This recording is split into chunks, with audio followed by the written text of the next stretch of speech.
Ed eccoci in live ragazzi, ben trovati su Crystal Cross Gaming, il canale Twitch, con un nuovo appuntamento con i nostri talk serali. Appuntamento dal lunedì al venerdì in cui prendiamo un argomento in particolare o un'attività di qualche tipo e insomma facciamo insieme, ne parliamo insieme e facciamo una sorta di talk tematico, d'accordo? Benvenuti a tutti, e oggi è il giorno in cui recupero una cosa che era già da un po' di giorni che volevo fare, ma che poi per qualche ragione, per varie ragioni è saltata, e oggi recuperiamo, d'accordo? E ovviamente non subito, iniziamo con un po' di talk libero e poi vediamo finalmente il documentario su Half-Life che era già da un po', ok? Ipan, grazie mille dei bits. Siamo in live in questo momento su Twitch e anche sui social, e quindi un saluto a tutti ragazzi. Ciao Sanshiro, ciao Mura di Pietra, ciao Musa, ciao Deckard, Jubin, Stefano, Vash, Alestorm, benvenuto in chat per la prima volta, Giocanosa e Pan di nuovo. Che mi sono detto poco fa, oggi sarebbe proprio una live di KRIS, bam. Visto? Vabbè, grosso modo, spesso faccio un po' di ritardo, ma grosso modo alle 8:30, 8:15 dovrei essere in live praticamente, cioè, tutti i giorni tranne sabato. Solo a me giochi Ubisoft non mi attaccano particolarmente. Che ne pensi Xbox in Studios e Game Pass PC? Minchia, alla faccia degli argomenti vaghi. I giochi Ubisoft non ti piacciono, è perfettamente legittimo, mica devono piacere sempre tutti quanti a tutti, anzi, specie nell'ultimo periodo molti si sono un tantinello stancati della formula Ubisoft. Io stesso faccio un po' fatica in alcuni casi. Valhalla per esempio l'ho finito veramente non potendone più, troppo allungato secondo me. E non che gli open world mi dispiacciono, e se la formula riesce bene, se li riempiono bene, mi piacciono ancora, però insomma possono anche stucare, sta che non ci piacciono. Poi Xbox in Studios e Game Pass, diciamo che riguardo alle attività di Microsoft sono molto meglio disposto rispetto al passato, e però c'è ancora tanto da dimostrare, per così dire. Ciao De Walter, ciao Universo, Gibasan, ben trovati ragazzi. Non sei il solo, dopo Assassin's Creed Odyssey ho smesso di prendere i prodotti Ubisoft, vedi? Ci sono tante cose che, cioè, ci sono tante persone a cui questa cosa sta un po' stretta. Grazie mille. Insieme indistinto di lettere e numeri ha donato 20 euro. Grazie mille. Ha donato per raggiungere il goal, ragazzi, che ovviamente è una cosa a lungo termine, ok? Sto mettendo da parte per la nuova scheda video.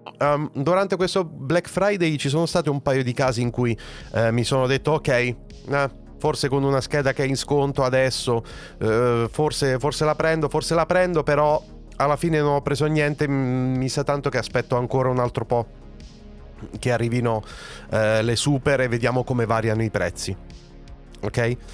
Finalmente sono tornato a giocare, sto giocando a WoW dopo essere arrivato a livello 70, ho perso la continuità della storia, mi ritrovo con un mischione e non so come proseguire. Vabbè.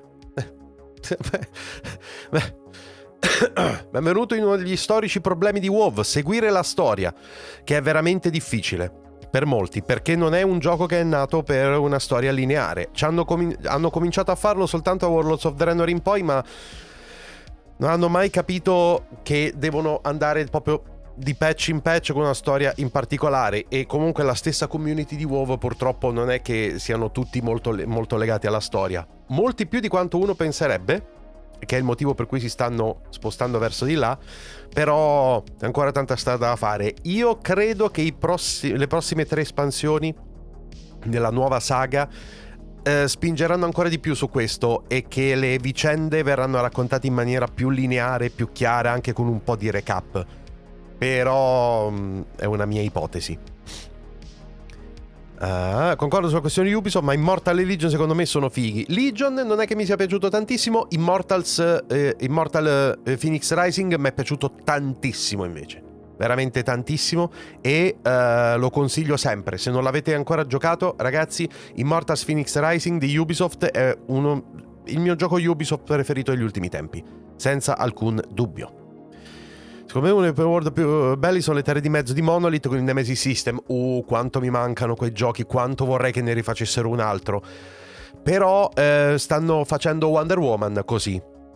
Chissà come sarà, però Se non altro hanno confermato che Wonder Woman non sarà un live service come inizialmente avevamo sospettato, e quindi questa è già una buona notizia, e non lo sarà proprio, nel senso che fin dall'inizio non è stato pensato come live service. Incrociamo le dita. Stasera Saddi alle 23:30 parla delle migliori schede video del Black Friday. Ok, figo. Aspetti, però dopo Natale ti rimedi una 4090 alla metà del prezzo. Muro di pietra, se sei serio e hai una fonte adeguata veramente alla metà del prezzo, scrivimi decisamente in privato. Se veramente mi riesci a procurare la 4090 alla metà vera del prezzo, considerami interessato, d'accordo? Dopodiché avrai probabilmente la build meno sensata dell'universo con un Ryzen 5 5006 e una 4090, però poi insomma provvederò a cambiare anche il processore un po' per volta. Ciao Misar. Io sono legatissimo alla storia, poi escono vaccate come il film di WoW. Già. Altra cosa di cui Blizzard ha mancato clamorosamente. Potrebbe fare delle produzioni di altri medium come serie TV o film in animazione, ma guarda, anche fosse in live action, preferisco in animazione, per i film di Blizzard potrebbe fare tantissimo, maledizione. Guardate cosa ha fatto Riot con Arcane e guardate cosa ha fatto CD Projekt con Cyberpunk. Ora pensate la stessa cosa fatta con World of Warcraft o con l'universo di Warcraft o quello di StarCraft, una serie TV che ripercorra l'intera campagna di StarCraft, tutta quanta, con la qualità di Blizzard. Che gioco sarebbe? Che serie TV sarebbe? Madonna. Ciao Dainon, a Pingo il Bidello, grazie mille della sub, grazie di cuore per 3 mesi, ti amo che troppo gentile, grazie di cuore, grazie dell'affetto. Verissimo, Immortals è bellissimo. Esatto. Sono nel limbo in cui è scaduto l'abbonamento, ma non posso rinnovare. Non ti preoccupare, Dainon. Non ti preoccupare davvero. Allora, dopo che ho visto un Ryzen 5 1500 con una 4080, vabbè ragazzi, ci sono delle build fatte a cazzo di cane, però ci sono anche persone che banalmente stanno prendendo un pezzo alla volta tipo me, quando possono, e quindi hanno una build che è un po' sbarellata. Eppure la mia adesso non è che sia ideale, ovviamente. Non scherzo, non è nuovo, nel senso che il mio ex capo l'ha comprata e messa su PC, che ha acceso una decina di volte, me la sarei tenuta, ma non me ne faccio nulla. A Muro di Pietà diventi il mio idolo se veramente riesci a fare una cosa del genere, a darmela a un super prezzo. Diventi ufficialmente il mio idolo. Vado a comprare il marmo a Carrara tipo adesso. E i panne, grazie mille della sub, anticipatamente addirittura. Ma questo ancora mi doveva succedere. Per 3 mesi, grazie di cuore. Io sono nel limbo in cui non ho soldi ma li spendo ugualmente. Sono quelle cose strane, no? In cui non c'ho un cazzo di soldi, però chissà come li spendo.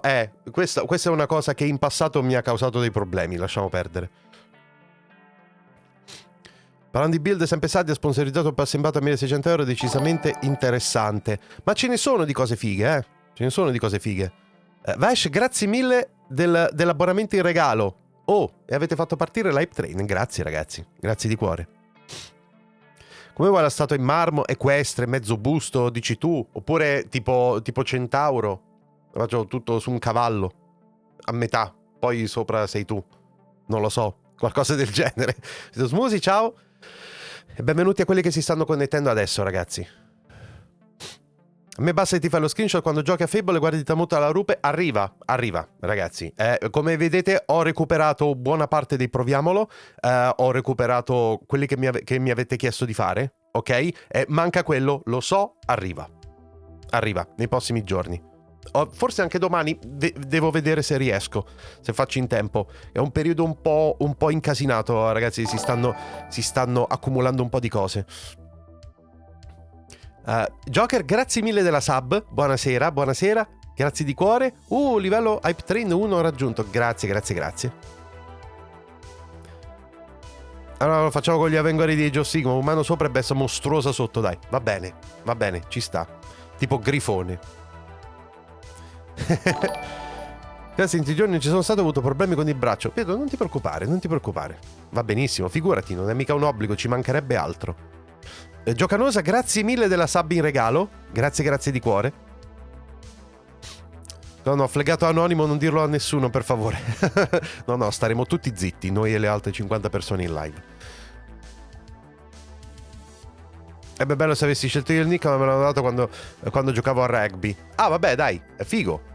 Io ne sarei orgoglioso e userei questo per fare i paragoni con Bulldozer, quello di Bud Spencer. Io ne sarei molto orgoglioso. Arso si rivende la cultura che gli elargisco e fa bene. L'unica persona con cui ho fatto l'abbonamento con inizia col Prime, figurati pagare 3 mesi, un mito che davvero grazie, davvero. Credetemi aiuta, ragazzi, credetemi. Allora, se mi sono perso qualche commento, ragazzi, fatemelo notare, ok? Ancora pochi minuti, poi cominciamo a vedere il documentario, perché il documentario dura un'oretta e non lo e cercherò di guardarlo filato, ok? E gli faccio giusto un attimino di introduzione, dopodiché lo vediamo intero. E poi, ovviamente, finito il documentario, ne parliamo un attimino insieme, ma non voglio far durare troppo questa live. Se vuoi uso il mio Prime per il tuo secondo canale. No, vabbè, dai, guarda. Troppa grazia. Già così va benissimo, figurati. Itagaio, buonasera. Ciao Davide, buonasera, benvenuti ragazzi, benvenuti. Ancora qualche minuto che aspettiamo di essere un po' di più e poi vediamo il documentario, che così siamo tutti e cominciamo tutti allo stesso tempo. Ferdano, il tuo gioco preferito? Non ne ho uno in particolare. Mi tocca dire... Per numero di ore giocate mi tocca dire World of Warcraft, perché ci ho giocato per 15 anni, non vuoi. Però in realtà ti potrei dire Max Payne, ti potrei dire Ori and the Blind Forest, è una entry abbastanza recente. Dalla voce sento che sei ancora abbastanza infognato. Già, purtroppo sì. Ragazzi, sono ancora raffreddato e va meglio di prima, però purtroppo certamente ancora non sto benissimo. Ossessione, benvenuti in chat per la prima volta. Buonasera. Come va? E con la partner? Ragazzi, allora, come sapete, ne abbiamo parlato ieri, siamo arrivati, e per questo vi ringrazio infinitamente, alla media di 75 per questi ultimi 30 giorni, e quindi ho potuto fare la richiesta per la partnership. Però ci vuole minimo una settimana, ma da quello che ho visto in giro 2 settimane è assolutamente la norma, e alcuni ci hanno messo anche molto di più, ok? Io non lo so come andrà, ragazzi, non lo so, e quindi ora dobbiamo solo attendere. D'accordo? Sarebbe bene non far scendere troppo la media, che è scesa, ragazzi, lo so, ma ragazzi, la media di 100 spettatori era assolutamente irrealistica per il mio canale, mi rendo perfettamente conto, ci vorrà ancora un po' e devo lavorare, devo creare dei contenuti migliori, per questo lo so benissimo. E quindi però ci sta. Vi chiedo di essere ancora presenti per un po', ragazzi, fino a quando non siamo partner ufficialmente, così per sicurezza, e poi basta, non ve lo chiedo più. D'accordo? La partner già. Incrociamo le dita, sì. Sono contento per te, grazie mille. Non sei l'unico senza gioco preferito, con tutte le robe belle che ho giocato, per essere indeciso con 20 giochi diversi. Sì, perché rimangono impresse delle determinate cose. Su un gioco che ho messo da COD, Apex, Valorant e Fortnite, sembra una bomba, si chiama The Finals. Ho provato la beta un po' di tempo fa, sembra davvero carino, sì. Ma qua non si molla fino alla fine. Yes. Quali sono i vantaggi di avere la partner? Allora, sono svariati, la maggior parte in realtà sono tecnici, sono interni proprio alla gestione del canale Twitch, quindi è una cosa che riguarda solo me internamente. Qualcuno che è un bene per voi, ce n'è uno assolutamente, che è quello di avere la multi-quality sempre. Ok? Pietro Bollini, ciao. Ovvero la possibilità con la rondellina di selezionare la qualità, la risoluzione dello streaming, no? Per chi ha meno banda, di abbassarla in modo da poter seguire la live. Purtroppo non è garantita questa cosa qui, cioè a volte non c'è, ok? E siccome a volte non c'è, e questo è un male, gli affiliati Twitch, come sono io al momento prima di essere partner, a volte ce l'hanno, a volte no, dipende. I ragazzi ultimamente mi dicono che nell'ultimo periodo c'è sempre.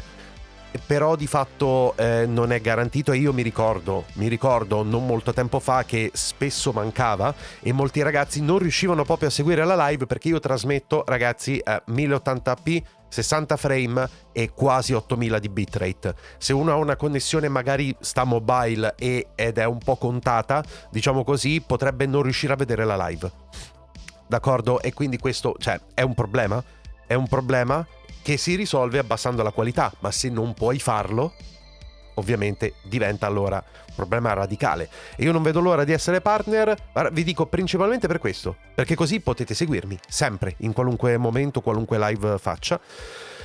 E poi ovviamente ci sono delle altre cose, tipo una maggiore possibilità di finire in home, sospetto una diversa qualità degli ad sul canale, perché se gli ad compaiono su un canale partner o meno, siccome è una cosa abbastanza esclusiva, io credo che una differenza ci sia, però non lo so, dovrei sentire dei colleghi, diciamo, che ne sanno più di me. E poi ci sono un po' di altre differenze, c'è la possibilità di finire in home e anche di richiedere la presenza in home. Devo ancora capire come funziona questa cosa, in effetti, però pare che ci sia. E poi che altro c'è? Vabbè, poi c'è un'altra cosa, ovvero che quando si raggiunge un certo numero di sub, no? Però si parla di quantità di sub molto più alte, nel senso si parla di migliaia, non certo lo stato a cui sono io. Invece di essere 50-50, la percentuale che si prende Twitch invece diventa 70-30. Ci sono alcuni canali che stanno spingendo tanto per le sub, proprio perché per loro la differenza, cioè, è grossa. Lì, a quel punto, quello è uno di quei casi in cui proprio economicamente cambia tanto. Ok? Io non credo che economicamente mi cambierà tanto una volta diventato partner, è solo un passo verso qualcosa di più grande in futuro, non è un cambiamento radicale proprio nei fatti. Però è comunque una cosa buona da avere. Più in là, quello sì sarà un cambio radicale. Vabbè, vediamo. Twitch lo sto odiando, che senza abbonamento si può vedere nessuno per le troppe pubblicità. Sono perfettamente d'accordo con te. Purtroppo disabilitarle crea un casino, sappiatelo. Va molto giù. E Diedev, ciao, benvenuti in chat per la prima volta. Complimenti per lo studio, bellissimo il concept della camera sempre in movimento. Grazie mille. Io mi evolverò ancora, ragazzi, Quella robina là, quella action cam cinese brutta che vedete lì, che utilizzo solo nelle news per fare quell'inquadratura in bianco e nero, perché è di una qualità mostruosamente inferiore rispetto alle cam che utilizzo io, un giorno verrà sostituita da un'altra cam e poi un'altra cam ancora che sarà più in alto, per fare il setup a 4 cam, che sarà poi una cosa che riutilizzerò per il podcast con ospiti, per i giochi da tavolo, per queste cose che appronterò sul tavolo che vedete dietro di me. Oppure c'è sempre solo KRIS. Ari, ecco, a posto. Sì. Ma Giallo e Agne come stai? Un po' che non si vedono in questo canale. Vero, purtroppo. Agne in realtà l'altro ieri poteva anche, ma ero io raffreddatissimo e non volevo attaccargli l'influenza. E Giallo ogni tanto compare. Però sì, occhio di calvo, ha aperto la pagina Instagram di cucina. Sì, è una cosa che gli ho raccomandato io di fare. Su The Fine si può giocare normalmente o serve la stessa console per giocare? Dici il crossplay? Questo non lo so. E poi oltretutto è in beta ancora. Sì, per me 360p come su Telepiù nel 2000 ormai è la prassi per stare su Twitch. Ecco, immagina se non c'è questa possibilità, non puoi seguire la live, quindi... Chris, Ultima Online non l'hai mai giocato ai tempi? No, perché sono arrivato troppo tardi, non sono così vecchio. Ok? Era le persone un po' più grandi di me, molti degli amanti di MMO hanno cominciato proprio con Ultima Online, però l'ho mancato di non molto. D'accordo? Io ho cominciato diretto con WoW. O quasi, credo. Non mi ricordo se prima ho comprato Guild Wars. No, mi sa che il primo Guild Wars l'ho comprato dopo aver giocato WoW. Credo. Sì. No, non mi ricordo. La possibilità di vederlo vestito da Sailor Mars, che sono davvero contento, lo meriti per la costanza, è ciò che porta. Grazie. Questa cosa, ragazzi, continuerà a diventare un meme fino a quando non lo farò. Mi rendo perfettamente conto. Sì, mi rendo conto. Magari tenete d'occhio lo speciale 25.000 iscritti quando ci sarà. Chi lo sa? Quello o magari quello un po' più in là. Quello, lo speciale 50.000 quando ci sarà. No, il 50.000 è prenotato per un'idea che io purtroppo ho dovuto rimandare e che ho rimandato a quello speciale lì. No, però ci sarà uno speciale in cui mi presterò a questa cosa. Domandino off topic, per caso leggi fumetti? Ti direi praticamente di no, ho pochissime cose. Però una chicca ce l'ho. Aspettate un attimo,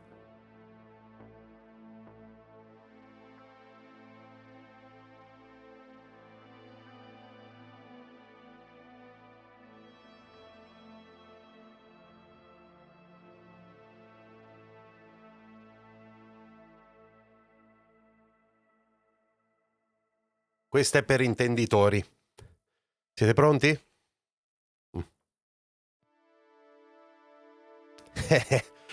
Questo è probabilmente il mio fumetto preferito tra quelli che ho letto, diciamo fumetti proprio. Ok? PK proprio è bellissimo, l'ho adorato. E infatti questo è il numero 0. Questo è proprio il primo, comprato in edicola proprio. Sì, e lo lascio qui che ci tiene compagnia per oggi. Non c'ho la serie completa, purtroppo. Però sì, è tutto distrutto, ragazzi. Nel senso, ormai non vale niente. È tutto devastato. Perché l'ho letto tantissime volte.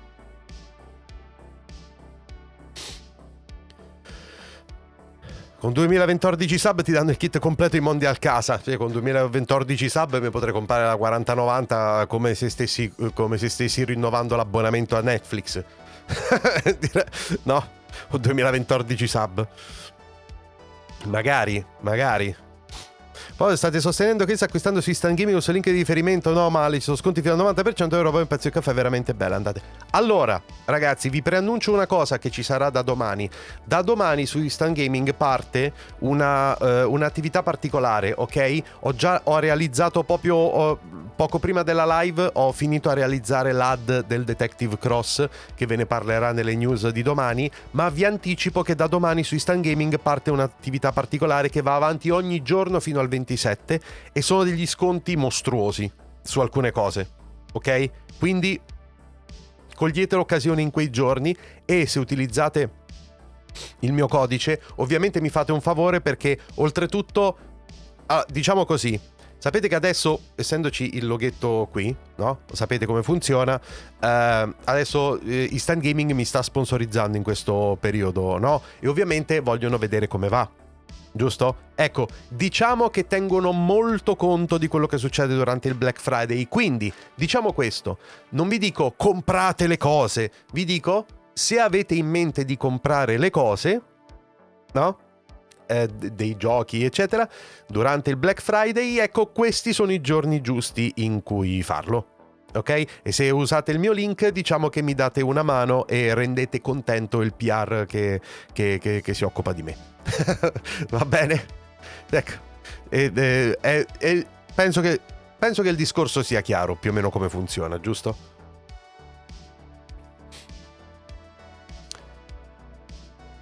E perché io non so niente? Chi è il malnato che non mi ha avvisato? Qualcuno è così gentile da dirmi il nome che ha su Instagram. Chiedo per un amico. Cosa? Il nome che ha su Instagram. Di che sta succedendo? Ah, ok, di occhio di calvo. Ok, sì. Basta che cercate su Instagram cucina pelata. Nome che approvo tantissimo. Sì, vorrei consigliarti una Meretto Murder Falcon. Da amante del meta sono sicuro che ti piacerà. Ci sarebbero una marea di cose, ragazzi. È solo che veramente servono tempo e denaro. Col passare del tempo, ragazzi, io, porca miseria, tutte le cose che mi va di fare le coprirò. Pensi che serva concorrenza a Twitch? Secondo me serve, perché secondo me se ne sta troppo approfittando del suo dominio. No. Guardate che, ragazzi, Twitch non ha un dominio proprio di niente. i numeri di YouTube in generale per utilizzo di contenuti interattivi, non strettamente per le live, ma per contenuti interattivi in generale, è proprio, sono su due pianeti completamente diversi. YouTube fa centinaia di volte i numeri che fa Twitch, non c'è neanche paragone. Twitch in realtà è ancora all'inseguimento.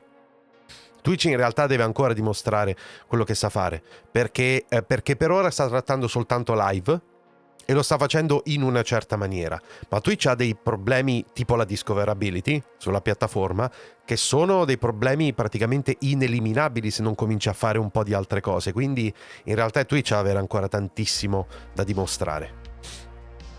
Darkos, buonasera, sono riuscito a passare. Oh, perfetto, grazie mille del supporto. Non potendo sabbare, per me penso sempre di guardare la pubblicità, almeno nel piccolo ti sostengo. Grazie mille, esatto. C'è il Turk! Vuoi dire l'ultima lo giocavano i vecchi? Di la verità, a parte la tua diplomazia. Certo che sì, boomer. Sì, no, i vecchi, no, vecchi no, ma parlo i boomer. Sì. Proprio gioco da boomer, Ultima Online, decisamente.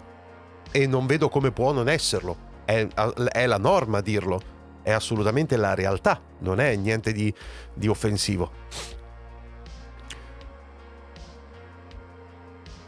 Almeno la possibilità di seguire se sono in montagna, che sono sempre andato di solo audio in quel caso. No, appunto, nel senso, solo audio prende male. Almeno puoi seguire a un bitrate molto più basso. Io ho fatto l'inverso, provai uovo dopo 3 anni di Guild Wars. Allora, qualcuno c'era, effettivamente, che si era puntato su Guild Wars e solo dopo si è spostato un po'. Hitbox, Azubu, Mira TV, tutti i concorrenti accaniti di Twitch. Sì, ma voglio dire, Twitch è evidente che sta cercando di farsi largo tra i grandi, no? Giustamente come proprietà di Amazon ha delle ambizioni. Però ci sono tanti passi avanti che deve fare ancora. Uno speciale in cui sequestreremo Chris e lo obbligheremo a vestirsi a Sailor Mars per il rilascio. No, perfetto. Benissimo. Aspetta, che speciale è per la partnership, Chris? Gli speciali caso una pandemia? No. Sì. Cioè, sì, c'era pick up prima qui, assolutamente. Eccolo qui. Siete contenti? Lo mostro bene? Sì, è tutto rovinato il numero, madonna. Casca a pezzi, guarda. Che devo fare? Li ho letti. Ero veramente ragazzino. Porterai di Day Before? Sì, perché sono troppo curioso. Ho questa idea del cosplay, al momento la stanno propinando praticamente tutti. Sì, già, e la cosa bella è che quelli nuovi che arrivano e chiedono: oh, ma che cazzo è sta storia di Sailor Mars? E qualcuno gliela spiega: vogliamo che Chris si vesti a Sailor Mars, così, senza alcun motivo. Invece di distaccarsi dall'idea e dire: ma che cazzata è, perché volete una cosa del genere? No, si uniscono volentieri. Ah, sì, certo, ok. Chris, Sailor Mars. Niente. Quindi la cosa si sta allargando tipo epidemia per davvero. Già. Proprio così. No, ottima scelta il fumetto, vero? Di questo sono molto orgoglioso. Pronto per GTA 6? Beh, oddio, manca ancora un po' sicuramente. Io sono pronto nel senso che non vedo l'ora di vedere come sarà. Sono curiosissimo. E non da amante di GTA, Ho letto la serie 1 e 2 complete, poi hanno fatto anche la Teo. Ho smesso una serie di visitazione totale della storia. Sì. Ciao Nico, Emi Doxter, benvenuti ragazzi, quelli che si stanno connettendo adesso. Cosa ne pensi dei Game Awards? Ma ragazzi, i Game Awards li seguo solo per gli annunci dei giochi. E poi sì, parliamo un po' delle nomination, ma giusto così tanto per, cioè, fa un po' di speculazione, un po' di... parliamo di qual è il gioco premiato, perché secondo voi lo è stato, e... ma non gli do così tanto peso.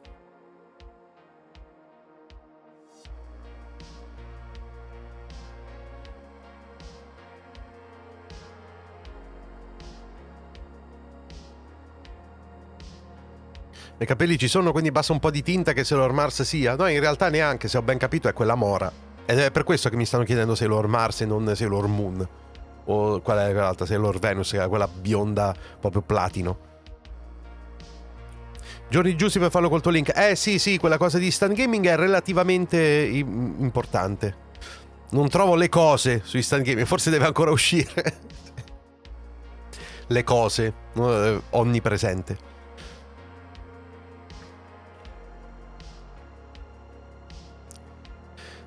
La sua pasta aglio e odio è unica.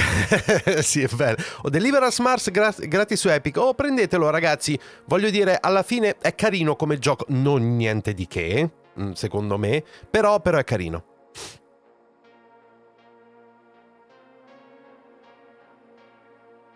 Fermo lì, come dare via pazzo? Puoi rivenderlo dalle appassionate, ma sei il beniamino dei nerd tu. Penso di venderlo, donare alla biblioteca, alle mie figlie non interessa, lo spazio che occupano è enorme. Ok, ci può stare, però sempre che puoi impacchettare benino la cosa, che ci sono tanti appassionati che li prendono molto volentieri.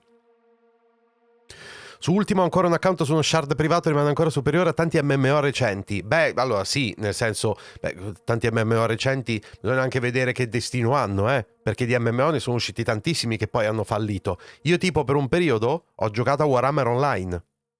Già, proprio quello. E adesso esiste di nuovo come una sorta di server privato. Vi ho portato anche un video a riguardo e se ci penso però, santi Dio, no, non ci siamo. No, deve essere incelofanato, ma dovete capire ragazzi che quando ho comprato questo io non avevo neanche idea del fatto che questo un giorno avrebbe avuto qualche tipo di valore. Avevo qualcosa tipo 12 anni. 11-12 anni, ero veramente un ragazzino, poco più di un bambino e quindi è un qualcosa che ho preso perché mi volevo leggere un fumetto. Fine proprio. Qualcuno parla di Sailor Mars? No. A quando Sailor Mars? Ecco qua. Praticamente sono il paziente zero. Praticamente sì. Sì. GTA sono troppo curioso come gestiranno la questione politically correct. Bella domanda. Io mi aspetto che in realtà saranno cattivissimi con un sacco di cose, ma non saranno cattivi sulle cose che gli possono causare problemi.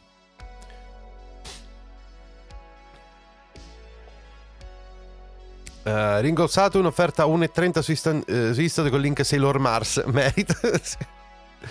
Minchia, sta cosa sta veramente sfuggendo di mano. Sì che è un'idea, su collezionista bambino è difficile vendere collezioni intere e venderli singolarmente ci metto decenni, domani posso foto gli armadi su Telegram così ti rendi conto. Ok, oppure prendi le tue figlie e digli oh, vendimi questa roba e ti prendi una percentuale. Le metti al lavoro. Se era battuto i pochi fumetti che ho, li brucio fuori legge al limite, prendo una copia per conservarli. Sì, come gli appassionati che quando esce una nuova serie di qualsiasi cosa prendono sempre 2 copie. Una la tengono per leggerla e la tengono in libreria nelle cose da consumare, un'altra incelofanata e da parte in una zona con scarsa umidità. Già. Sfruttamento familiare. Vabbè, ma questa è la norma. Ma poi che cosa è? È attività familiare. Tutti che chiedono di Sailor Mars e nessuno pensa a Detective Cross. Ma perché Detective Cross è già presente giornalmente, no? Recita un sacco di ad. Chissà, un giorno prenderà controllo del canale. Temporaneamente. Una puntata delle news in cui si stuferà di essere lì presente sempre a dire soltanto pubblicità e prenderà il controllo di tutto e mi metterà da parte e farà lui la puntata delle news. Una cosa del genere sarebbe assurda da vedere, giusto?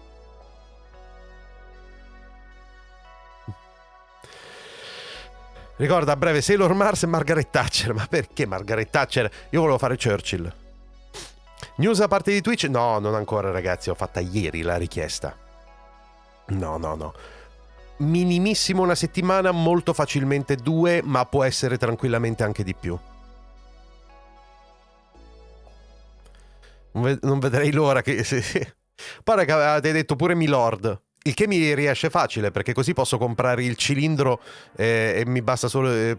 posso usarlo per entrambe le cose, poi devo comprare solo il sigaro e posso fare Churchill. Detective Cross lo vogliamo per le news assolutamente, esatto. Però visto il viaggio inglese io propenderei per Churchill. Lo so, però che cazzo faccio? Vado a una presentazione vestito da Churchill?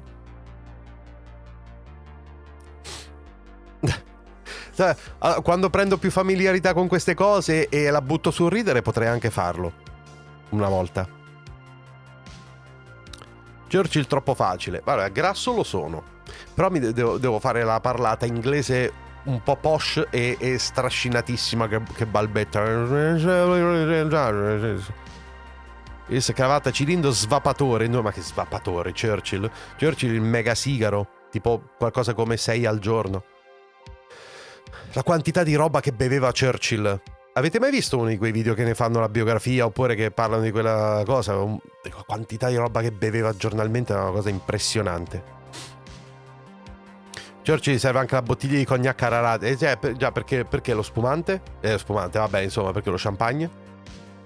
Chi se non mi fido delle mie figlie venderebbe una striscia di Tex a €1 al primo topolino, anche a meno perché è più vecchio. Ok, va bene. Io intendevo post-educazione sui prezzi delle cose. Metterle a lavorare tipo che tu fai i prezzi e loro impacchettano e fanno i post eBay per vendere. Churchill fumava Romeo e Giulietta come sigari. Un giorno quando riattivo il canale di politica e comincio a fare collaborazioni con altri canali che si occupano di storia, che è una cosa che voglio assolutamente fare perché mi sto un po' appassionando della cosa, un po' di queste cose le farò, e farò un cosplay di Churchill storicamente accurato. Ci proverò. Provo a ricreare lo stesso cilindro, la stessa marca di sigari, lo stesso cognac, lo stesso champagne, eccetera eccetera. Ci proverò. Diciamo che Churchill non aveva una vita serena con tutti i casini che ha dovuto affrontare, decisamente, compresi quelli combinati da lui. Decisamente, no, ma neanche da piccolo, Churchill ne ha passati un po' di tutti i colori, assolutamente. E che ha contribuito a creare, sì, a voglia. L'unico che dopo aver vinto la guerra riesce a perdere le elezioni. Emblematico del soggetto, devo dire, e però no, non è l'unico. Gli uomini di guerra di solito sopravvivono male ai periodi di pace. E che uno spazio sono distinto e togliere i fumetti bollenti dalle mani. Va bene, da povero muro di pietra. Ma adesso ho lasciato perdere nei suoi drammi per le collezioni. Tranquillo, se posso darti una mano ti toglierò dal dramma di avere una 4090. Di questo ti posso togliere il dramma tranquillamente. Basta che mi dici quando e dove. O politici di emergenza, politici normali. Ma decisamente. Tipo Garibaldi, uno degli uomini d'azione probabilmente più brillanti della storia dell'umanità, veramente una cosa impressionante. Garibaldi è una cosa fuori dalla grazia di Dio da tantissimi punti di vista, ma poi come gestore politico fa un casino. Ogni volta che si è ritrovato a gestire qualcosa combinava un macello veramente di dimensioni colossali, ma era una bestia per tantissime altre cose. Winston conosceva anche il dottore, chiede Agne. Ah, ok, sì, ho capito. Creati a lui, creati agli altri, sempre casini sono, assolutamente. Ciao Marcotto, e buonasera al mio Sailor Chris preferito. Perfetto. 4090 figa, serve un alimentatore della NASA, però il Turk, ti garantisco che se mi trova la 4090 a metà prezzo, come ha detto veramente, ti assicuro che l'alimentatore misteriosamente adeguato lo trovo. No, guarda, misteriosamente comparirà. Non ti preoccupare. Detto su Garibaldi, esiste un sigaro toscano dedicato a lui. Un giorno un cliente mi fa: dammi un bastardo. Lì per lì non capisco. Poi dice che voleva un toscano Garibaldi. Sì. Beh. Ok, sì. Ok. Metapezzo è sempre un rene, Chris. Sì, però un rene che vale la pena essere speso a sto giro invece. Quindi direi bene così. Giuro, mi è capitato e sono rimasto esterrefatto. Ma a dir poco. Oh, guarda, Arsun che ha linkato il canale Instagram di Giallo. Vai, Cucina Pelata, andatelo a seguire su Instagram se vi interessa. Va bene, ragazzi, allora, è arrivato Ehi, ragazzi, mi vedete? Che diavolo è successo? Mi vedete? C'è stato mi è crollata la live improvvisamente. Ok.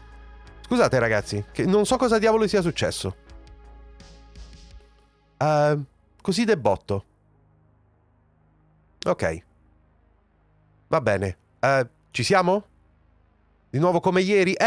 Però solo per un attimo, Veramente pochi secondi.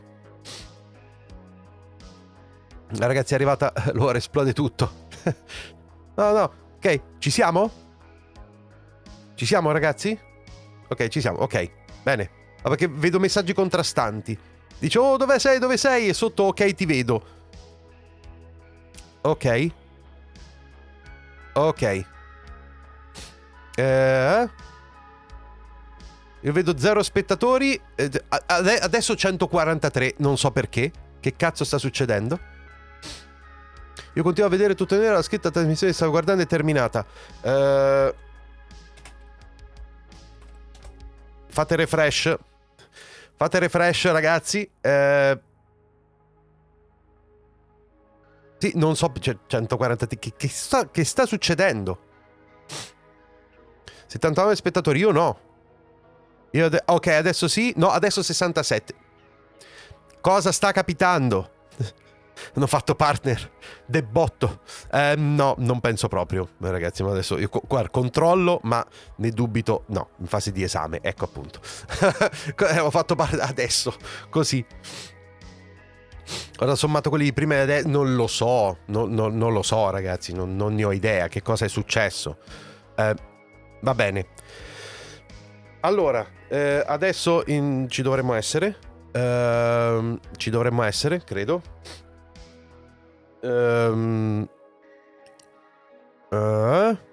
Ok. Segnalato su Telegram di avviare, ok. Si è impazzita. Ho dovuto uscire e rientrare. Boh. Ma tutti i numeri sulla ruota di Napoli. Va bene, ragazzi. Ok. Oscar ha iniziato a platinare gli spettatori. Anche questa è una possibilità. È saltata la diretta e ripresa dopo pochi secondi.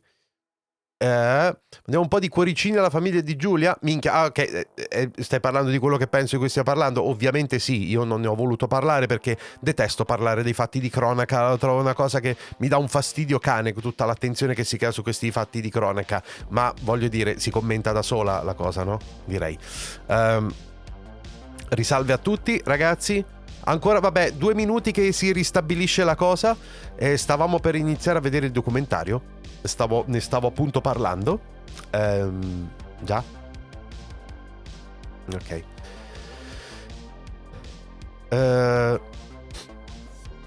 Eri proprio sparito anche dall'elenco canali? Andiamo oh, che bello. Fantastico. Una meraviglia. Io, ragazzi, non so cosa sia successo. Ho visto cadere la live un secondo, ma veramente per pochi secondi e poi è ripartita. Quindi dai numeri davvero, sì, come se eri come se non esistessi più. Boh. Non è il luogo per discutere simili cose, anche perché alla fine non c'è niente da discutere, la condanna per accaduto è ovvio. Pure secondo me. Io temo che non ci sia molto da discutere per una cosa del genere. Cioè, io, riguardo al comportamento di certe persone, posso solo dire una cosa. La mia risposta è sempre quella che do in questi casi. Mio nonno era classe 1912, credo, se non ricordo male, l'anno di nascita di mio nonno. È stato tenente dell'esercito e partigiano in guerra. Raccontava sempre storie di guerra e poi dopo la guerra ha sposato mia nonna e hanno vissuto a Mestre e ha lavorato quasi tutta la vita come sovrintendente portuale o qualcosa del genere, no? Ecco, era una persona che vestiva sempre con la camicia, la cravatta e il piccolo gilet di lana, e pantaloni e mocassini sempre, e tutte le volte che per esempio incontrava una donna in giro, anche fosse per chiedere indicazioni, che la conoscesse o meno, lui girava sempre con impermeabile e cappello, no? Un uomo di quel tempo proprio alto, longilineo, magro. Sempre, quando si rivolgeva a una donna, in qualsiasi momento, si toglieva il cappello. Sempre, gliel'ho sempre visto fare. In ogni occasione, sempre. Qualsiasi donna, giovane, più anziana, chiunque, no? Questa è la risposta di solito a queste situazioni, ovvero che un gentiluomo non ha età né epoca. Le cose del genere erano una merda anche 100 anni fa, in sostanza. Ragazzi, vi vedo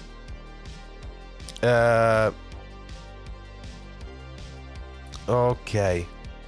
Vi state buono, qua per una discussione lunga, un'enciclopedia. Non c'è proprio niente da aprire. Non c'è proprio niente da aprire. La mia soluzione è comportarsi decentemente. E questo ha sempre valeva anche ai tempi di mio nonno, che ha fatto la guerra ed è stato partigiano per la serie. Come si chiama il canale di Giallu? È Cucina Pelata su Instagram. Arson prima l'ha linkato. Half-Life è ancora gratis su Steam? Non lo so se è ancora gratis, però lo era fino a poco tempo fa.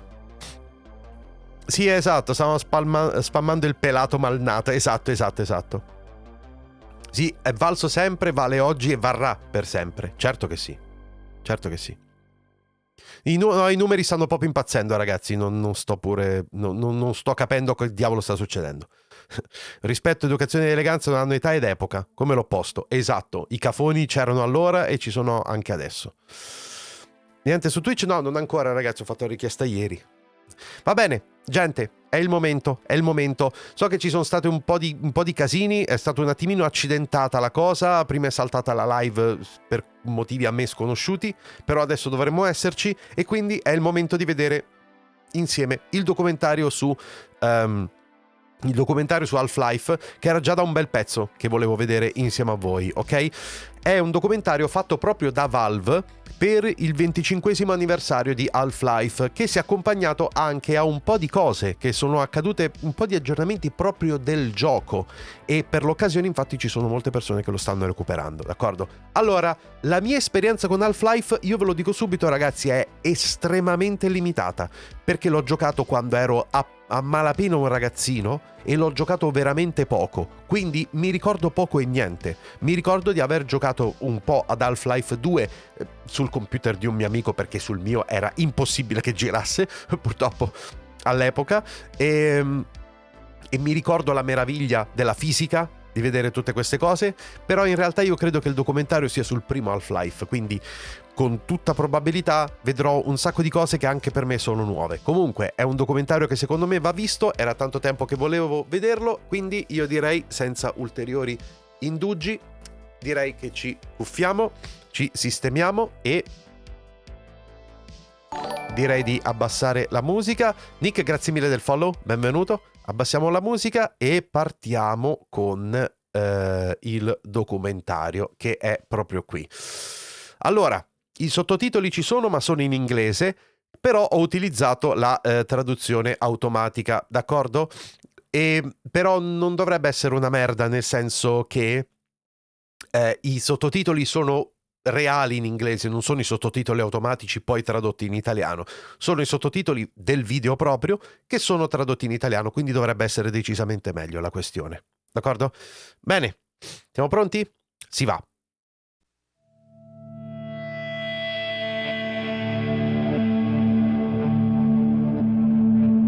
Dura un po', ragazzi, quindi mettetevi comodi. You just go over the mountains over here and you're in high desert. You get past Ellensburg and it's Interromperò poco questo documentario perché se no ci mettiamo davvero troppo. Most of the reference came from Eastern Washington.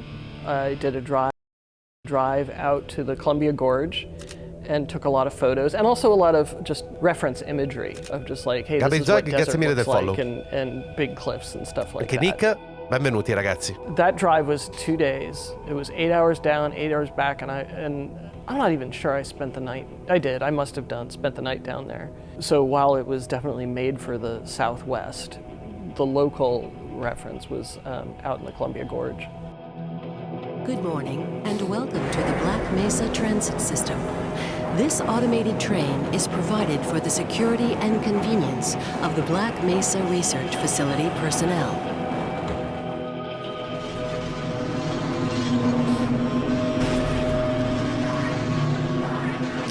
19 novembre 1998.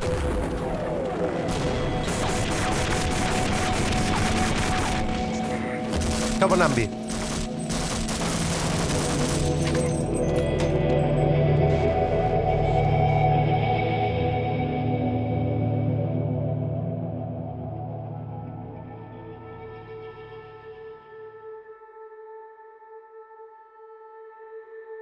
My name is Mike Harrington. Okay. I was co-founder at Valve.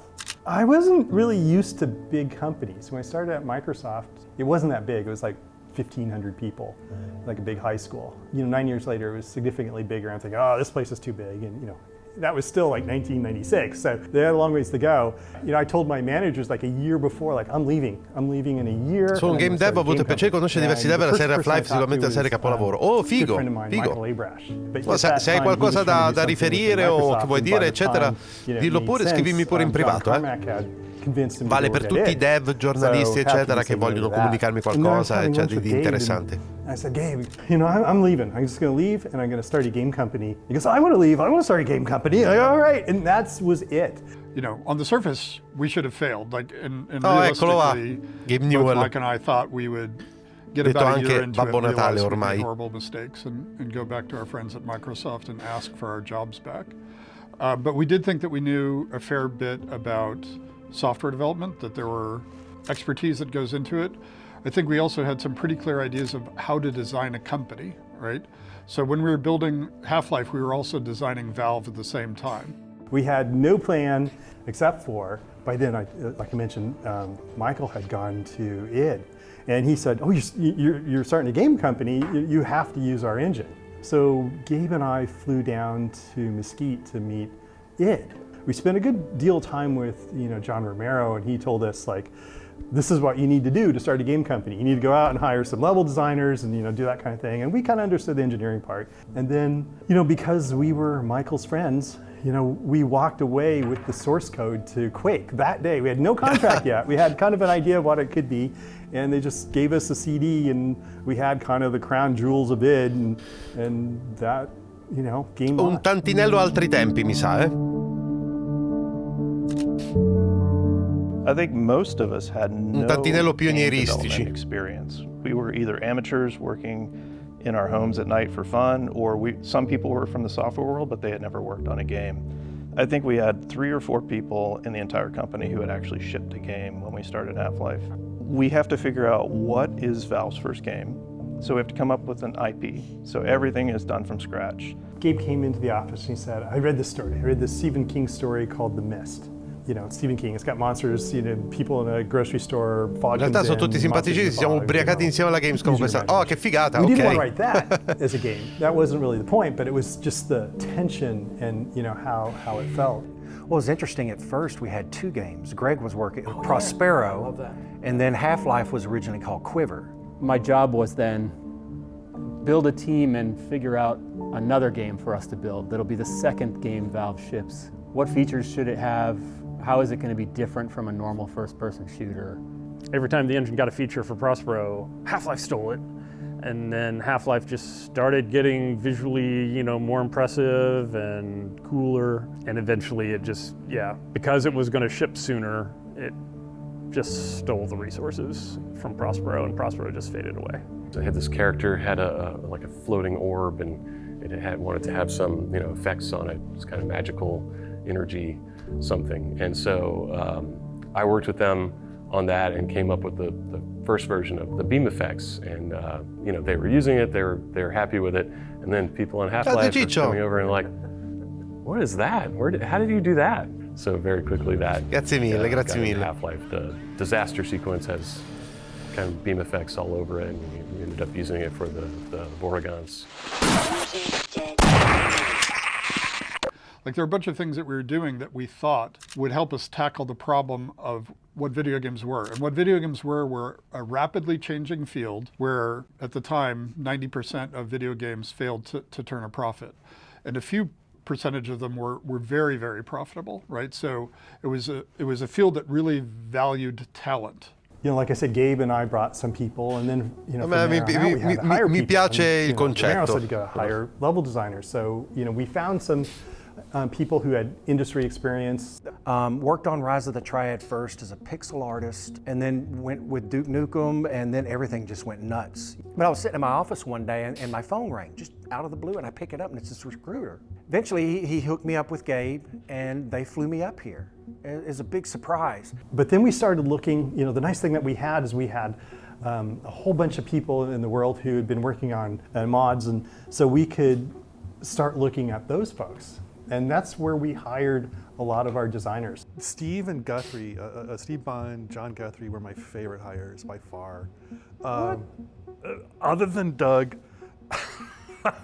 Gabe sent them an email and they're like, who is this scammer? You know, never heard of these guys. Just kids, like barely 20, I swear. And they show up and they're just the most creative, brilliant. Clever. Fucking clever. Steve had the magic ability to make stuff fun.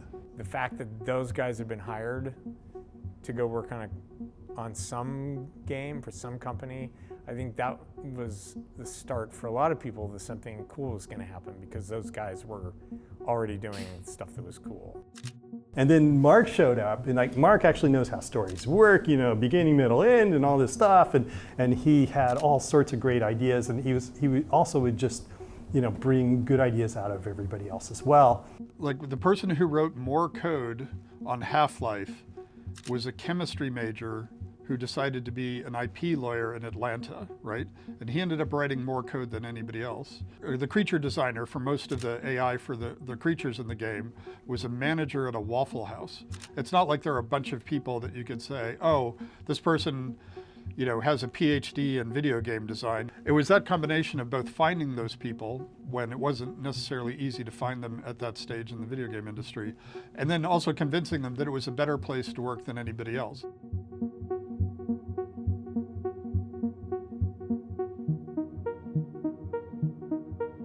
Quiver? Non so bene cosa sia. Ok.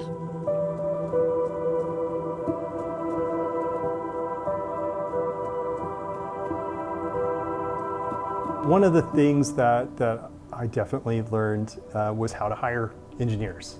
And you know, we needed some engineers. For us anyway, we had licensed ID's engine, you know, we're using the Quake engine. And one of the things primo nome dato dal engineers probably was talking about was if it would be possible no, ma era use sfuggito. the save system to kind of like join our levels together in a really seamless way. So you get to the end of a level, save stuff, and then load some of it on the next level and have it just feel like, you know, the world's all connected. And so we had, like, every once in a while, a hallway or the train would get to a point and you would have a little stop for the level to transition. And so he wrote that code leveraged on top of just the save load code to do the transitions. And I think in Half-Life 1 we got most of the transitions were, you know, a second or two. You know, I remember when we went from 8-bit to 16-bit, like, hey, we don't have to have all our textures fit in a certain, you know, 256 colors. That was a huge liberation. The two tech investments we made for Half-Life was to get to 16-bit color and skeletal animation for all the monsters. But at the time it was completely revolutionary. Your Quake characters were, it's like a text file of vertex positions over time. I wanted so much more animation, and I wanted the animators to have the freedom to put in 100, 200, 500 frame of animation, if not more. And then you can do all sorts of other things because you have a skeleton, so it's like, oh, I can hook on a gun to a character. I can start to make changes of characters and replay the same animation or reuse most of the same model, so we can swap out heads, we can swap out this, we can swap out whatever. Like, all the technology that went into the game to make it as fun as it is was not available one generation before. So licensing the Quake engine, which was, you know, very mature and had level designers who'd grown up just goofing around with it. I wasn't heavily into scripting since back into Doom. Like, my old Doom levels have a lot of weird, odd events in them. I think I asked Ken, is it possible that I could, you know, have access to the character's animation, like a trigger? Like what I mentioned, I could make the guys go into an animation, I could make them run, and then I would configure everything. It was all hack. This is total hacky stuff.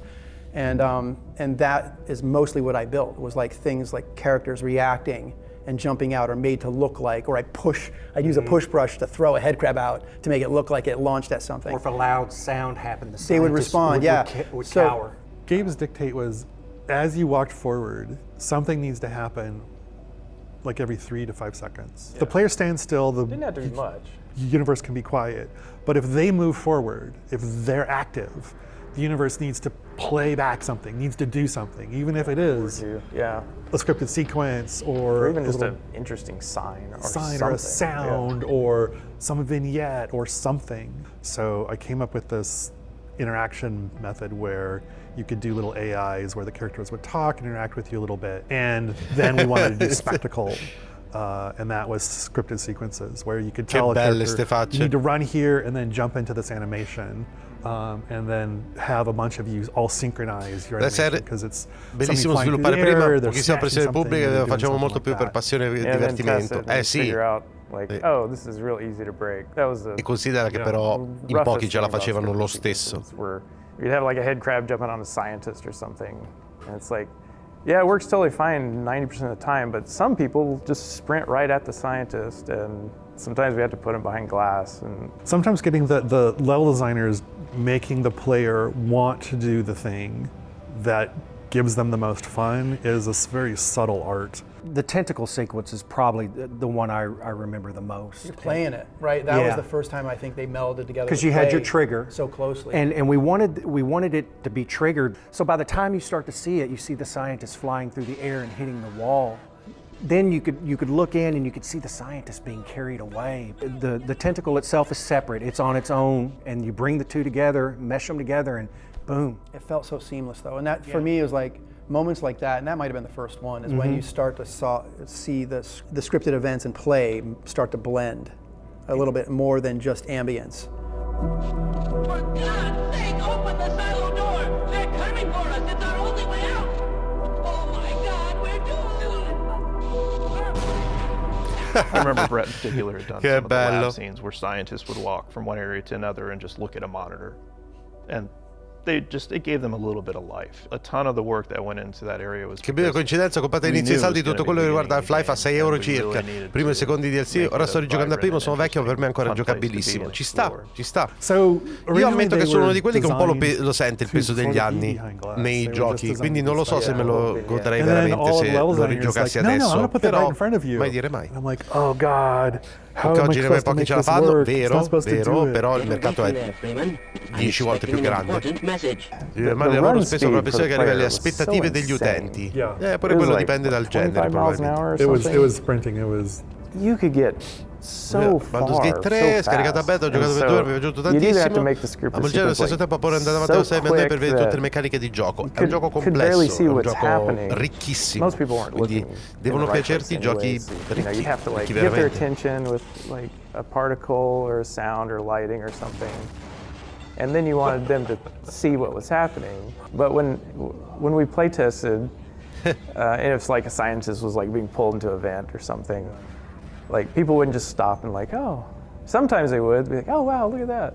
They just run straight ahead and just start shooting. It's hard when you think di Black Mesa ho già sentito parlare. Recognize that those kind of interactive moments were so new, like people just hadn't seen them. It was worth it because no other games were doing that. No other games had that interactivity. No other games had that spectacle playing out in front of you. And it just added that whole feel of Half-Life. Gabe had started to develop this theory around interactivity, and the environment needed to let you do what you wanted and then react to it. So if you did something, if you shot your gun, there needed to be a bullet hole in the wall. If you did a thing, people needed, other characters needed to react. The world is acknowledging you exist. The world is acknowledging all of your actions. And that's a huge part of reinforcement. Ma Cosmo, grazie mille della sub. Grazie di cuore. Sitting in a design review and somebody say that's not realistic, and you're like, okay. What does that have to spento gli alert su questa pagina. Explain to me why that's interesting, because in the real world I have to write up lists of stuff I have to go to the grocery store to buy. And I've never thought to myself that realism is fun. I go play games to have fun. And so we had to come up with some notion of what fun was. We knew it was an ad hoc definition, and it was the degrees to which the game recognizes and responded to the player's choices and actions, right? In behavioral science, you would say we were explicitly talking about what were reinforcers and what the reinforcement schedules were, right? At that point in time, that was a useful way of making design decisions.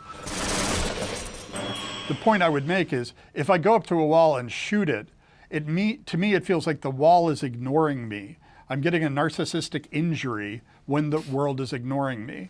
So it is like, to me, I was trying to convey to the user a sense of, yes, you were making choices, yes, you were progressing, which meant the game had to acknowledge that back to you. If you shoot at a wall, there have to be decals. If you kill a bunch of Marines, the Marines have to run away from you, right? You have to have this sense of the game acknowledging and responding to the choices and actions and progressions that you've made. Otherwise, it loses any sort of impact.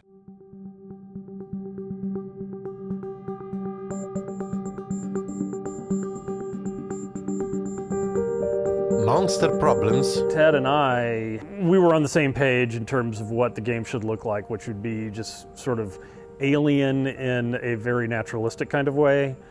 Like these are creatures from another dimension, another planet that look like they evolved in a way.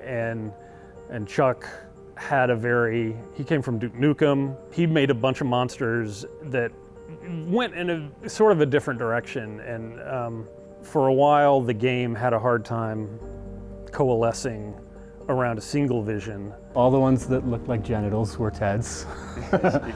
And all the ones with shiny bits that looked like alien soldiers were Chuck's. That was a thing when I first came in, Ted's style and mine. And trying to figure that out. Trying to find the harmony between the two to make it work. Yeah. Ted he really liked the Wayne Barlow aesthetic, and I had a little bit different, but it worked. Ted made these really weird. He did the head crab. You know, that's pretty much the symbol of it all. And I remember taking his head crab and putting it on a scientist and making the zombie. Right. Well, we pretty much we talked, and it's like, okay, you do that, and Ted did the soldiers, I did the scientists. I did a lot of the aliens, and with the Hornet gun, I did the Hornet gun for that one as well too. You know, the alien slave. Well, I did some animations for the bull squid or bull chicken. I have to call him that. But that's a Ted creature there. The hound eye was Ted's as well. Yeah, a lot of the fleshy.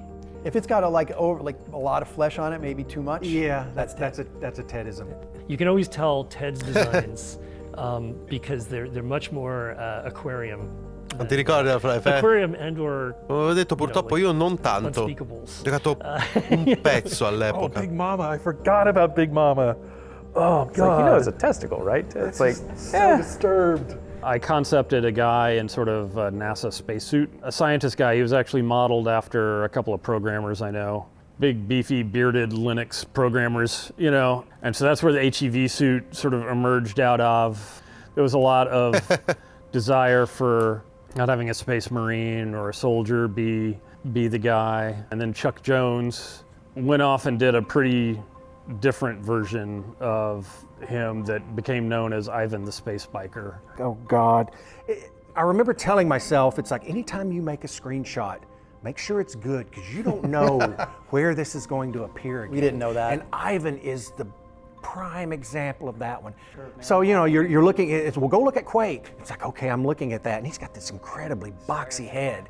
And you're always hearing, don't put too many polys in it. And it's like, okay, so Ivan got the square head. And it was kind of an early, just a rough prototype of a Gordon Freeman baby. And I remember we didn't know what Gordon looked like. So it's like I was looking for somebody and I found Mike Harrington. It's like, Mike, what does Gordon look like? I don't know. Put yourself in there. It's like, oh, okay. And so I went in and put kind of my likeness on the early Gordon model in the game. And it kind of stayed Did there. Did you have a ponytail? Well, I was ex-tattoo artist, so yeah, I definitely had. I don't have anything to work with now, but yeah, that point I had a ponytail on. If you play the game, you know that it's Chuck. If you play multiplayer and you see the model, it's. But yeah, if you look on the back of that, there's this little four triangles, and he's got a little ponytail back there. I did the G-Man, and again, that one was Gabe was talking about the Cigarette Man from X-Files. So we needed our own equivalent of that. Because after a while, after playing with the game for a long time, people realized like, hey, we made this character, and just in this one office scene in the beginning, you know, where he's behind the window and he's talking to a scientist or something, and he's like, he looks really creepy. It was late in the day that we thought, oh, okay, well, he's gonna be the big bad behind all of this. like scatter him around in places that you can't get to him, but he's there mysteriously. There wasn't enough in the beginning of the game. It's like, we need another monster. Head crabs weren't enough. It got kind of repetitious. I think I grabbed Ted and said, I need them to do this and this. And so he whipped it out in not much time at all. I'm gonna get the timing just right. And I have no time to do this. I'm just gonna bang it out. Grazie di cuore. And then once it was working, everybody said, oh, just go back and sprinkle them back in the maps. And that was this. Then we introduced them a little earlier than we were planning. Yeah, because they weren't real tough. They weren't supposed to be tough. But they were ranged. But they were ranged, and they were fun, and they had a big show, and like that was showing off a bunch of stuff.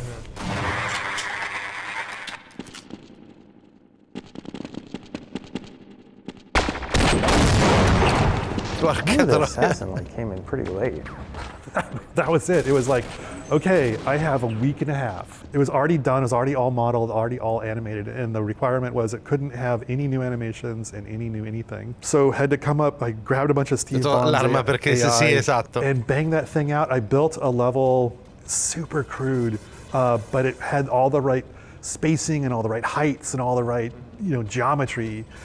Again, it's just a presentation where this creature gets to shine, this enemy gets to shine, and is your entire focus for that scene. And it's kind of a memorable experience because it just takes place in a different fashion than other encounters, and you get knocked out, and there's all kinds of the lights go out, and you get dragged through a corridor and things. So again, it's something you remember in the game.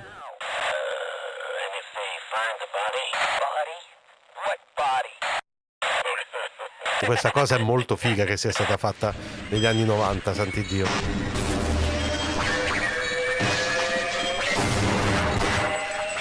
We just did a lot of playtesting and did a lot of level building and used all of the monsters and used everything that we had developed and started seeing which ones kind of stuck out a little oddly.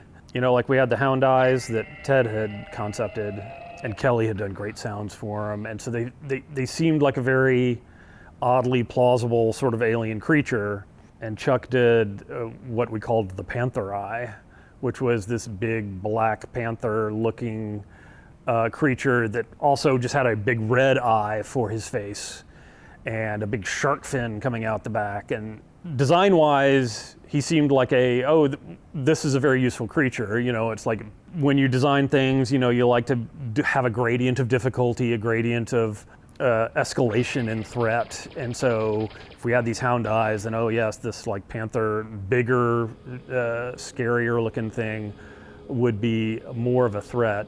It was in the game for a long time, and then it sort of just worked its way out because folks couldn't find a way to incorporate a creature like that into the environment and make it seem. Quanto grande hanno anche Unreal Engine, 99, primi 2000, minchia, quanta roba. Just another creature from the air.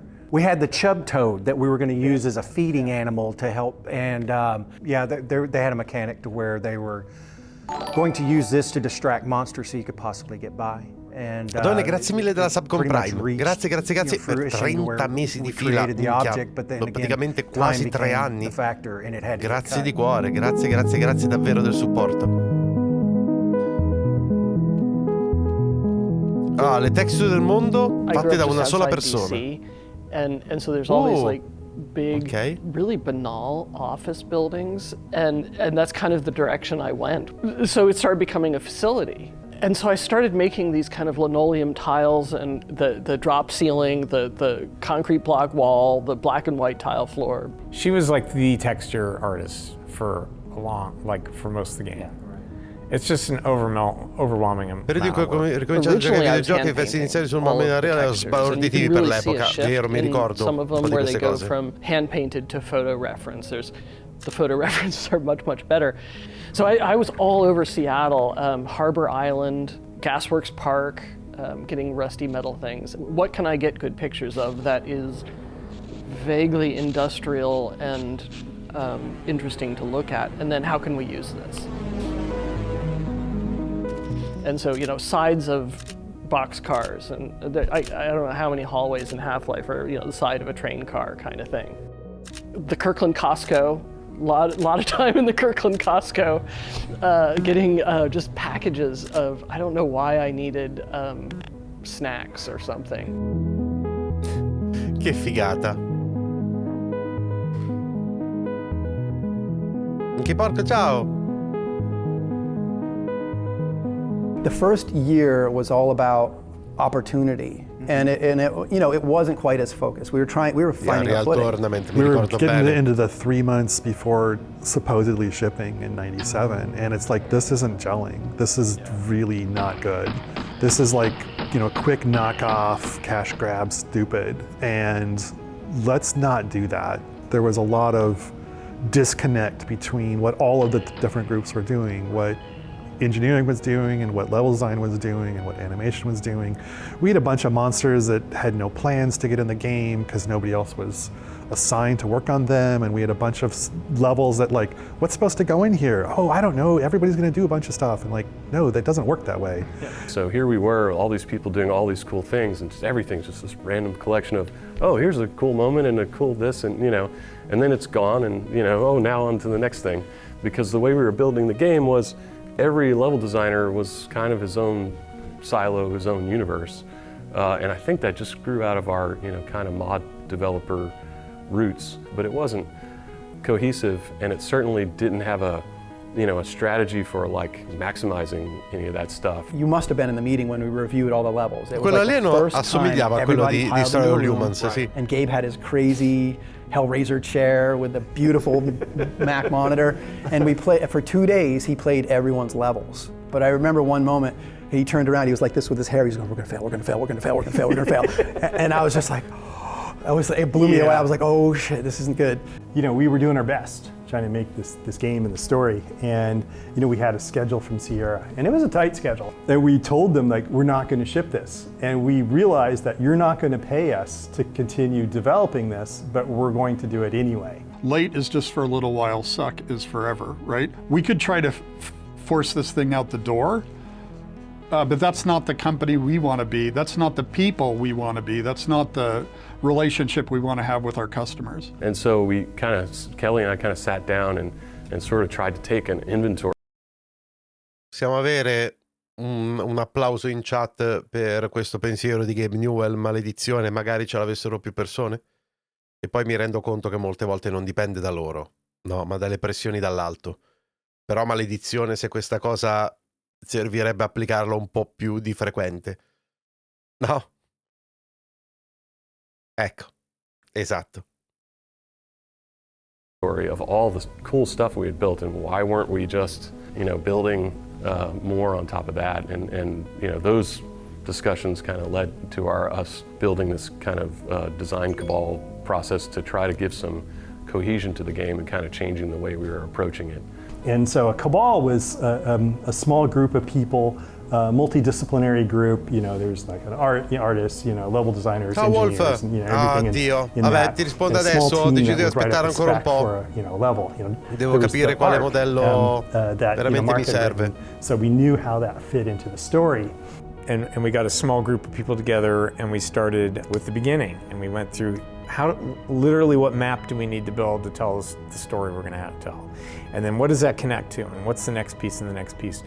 The strongest and most influential thing that came out of them was, to me, the sketches. And they were really the visual meeting notes, right? We came up with a formula for how that worked. We had a certain percentage of the time where you were fighting, a certain percentage of the time where you're exploring, a certain percentage of the time where you're solving puzzles. And so we could apply that uniformly through the game, and that worked pretty well. Testing. Everything seems to be in order. Good morning and welcome to the Black Mesa Transit System. This automated train is provided for the security and convenience of the Black Mesa Research Facility personnel. The whole opening of the game was specifically a reaction to how all the other first-person shooters were, whether they had cutscenes. Dopo è vero, oggi non si può più fare, se ti chiudi il rubinetto è finita e basta, e succede spessissimo. Già. You know, you're standing in a room with a gun and there's a thing attacking you.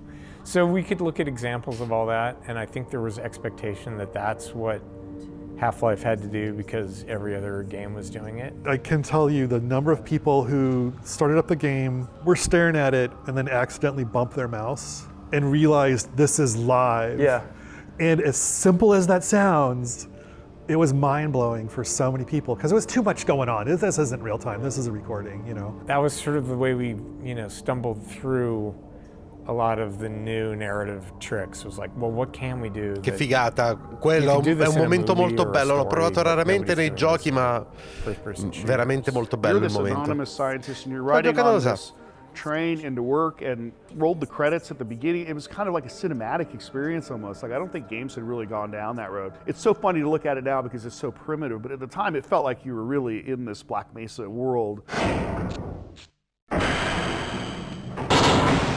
Pre-disaster survived from the first year, so a lot of that geometry was from that first version of the game, but in a very minimal way, right? Just the basic style of some of the hallways, the curved corners in the hallways, things like that. They more became sort of like Lego pieces that John could use and stitch together and extrude. And I know Brett did a lot of the raw geometry from pre-disaster, and then John did most of the work to ship it, and then the post and the train ride was all John, I think. The Sector C, so those are heavily influenced by NASA control rooms, with my favorite green hammerite, really influenced a lot of like the starting. We started with kind of the consoles. Che belle facce, bellissimo. Lots of hallways and people were getting lost, and I did the color stripes to help people follow them. Half-Life è stato il primo vero momento in cui ho distinto il gioco da esperienza. Ricordo alla fine che cazzo è esperienza. A me è successo con... fammi pensare. My God, what are you doing? Yeah, all this work so Non you riesco a can start a ricordarmi. microwave and blow up some soup, which Qual è was il a primo? reference to real life, because that happened regularly. Like we regularly accidentally blew up. Laidlaw mostly, wasn't it? There were a few people who were just, challenged with kitchen appliances. And, at one point we had a company fire. we had a lot of things going on in that kitchen. All of that stuff had a real kind of eloquence that in the late 90s, in a world where everything was so over the top, but we still got to go on flights of fancy. Welcome to the HEV Mark IV. I think like a super pivotal moment for me was when we came in this one morning and we Forse saw the Final test Fantasy chamber VIII anche per sequence me. that Kelly and Penso di sì. John Guthrie and Wedge was in that office, and Dario Driller, they were all in this corner dark office. Primo gioco di quella dimensione che abbia mai giocato, credo. Kelly and Sì. John stayed up all night and did the test chamber sequence, and it's pretty much like the one we shipped. I mean, that was a lot of what went on in that room that we called the submarine. It was just improvisation, just what can we do to solve this problem? How do we connect what's happening before to what's happening after? This needs to be somehow important, but we just don't know what to do. John and I talked about it. I went home that night and I sort of sketched out maybe we could do something cinematic. We'll take the camera away, we'll turn the lights off, we'll do sounds, we'll just throw everything we can at it. We built that basically that day. It was just a sort of a one-day throw it together. That's how fast we were moving. They had audio, right? We had Yeah, the script. yeah, it's like the heartbeat and the breathing, all that stuff was in there. And I played through it and it was like, damn, I have not seen this in any medium, in anything before, experienced something like this, where this immersive experience of this actually happening like this. And at that point, it's like, okay, I see what it is we're doing. And it's this kind of immersive, unbroken experience that happens to you, the player. And then that was this key principle about how, we never take you out of that role. Personally, the difference between before the disaster sequence and after the disaster sequence, I felt I had an understanding that this product was going to be special, or it was going to be possible, it was going to be tied together. Whereas before that, there was a lot of really good stuff and a lot of little things all disconnected. But you guys managed to tie two very different parts of the game together really well. And I thought, okay, now I feel like we're on track for finishing this product. To me, it shifted my brain to have a lot of confidence that this product's coming together rather than just generating a lot of content that exists independently of other content. One of the ways we were funding our development was we sold a preview copy of Half-Life 2, a video card company, I forget which one.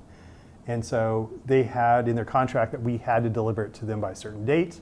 And we got like the first 3 levels done for them. It was really a good milestone for us, just, you know, from working as a company, because hey, there was a deliverable, we got it done. And you know, we shipped it off to them. And then I swear the next day it leaked. And I was just livid at first, which was stupid. But I was just like, I can't believe you guys let this get out. Like, you know, this wasn't us, you know. And then it turned into something amazing where people started playing it.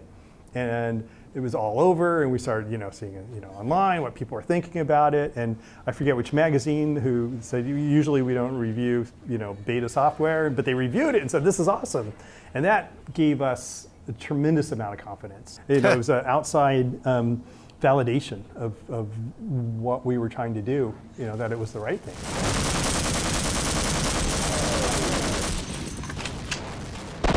I think just with first-person shooters already, they were kind of like the vowels of weapons you put into first person. You got to have a shotgun, and there's obviously a pistol. You know, you need your weapon that's going to make you struggle and you drive you to get another weapon. That was a lesson in how to make all of your weapons as orthogonal as possible. So each one did something completely different.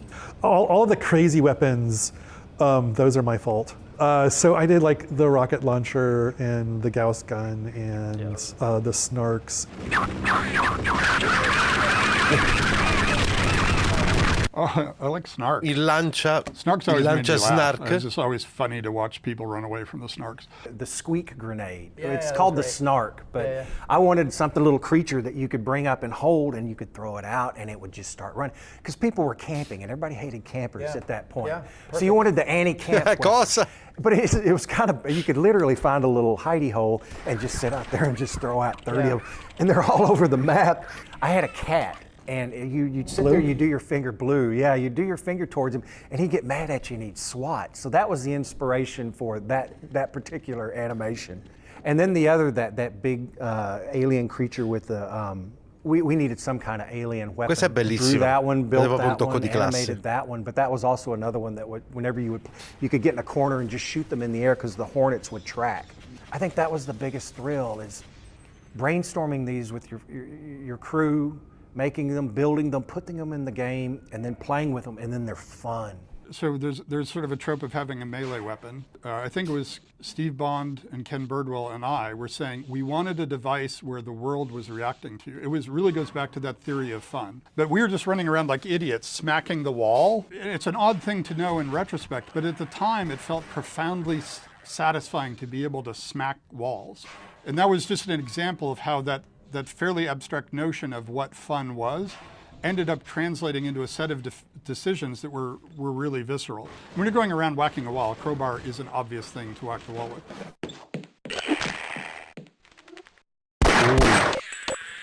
Tutti i suoni, gli effetti e la musica di Half-Life sono stati creati da una singola persona. Wow!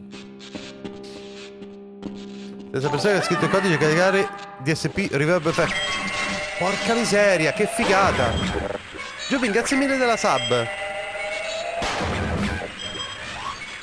If the sound could let you know what's going to happen, that's really makes it powerful. So we're always on the lookout for that in level design, in monster design, communicating, because the AI is often hidden from the player. So we use the sound to broadcast the internal state of the AI.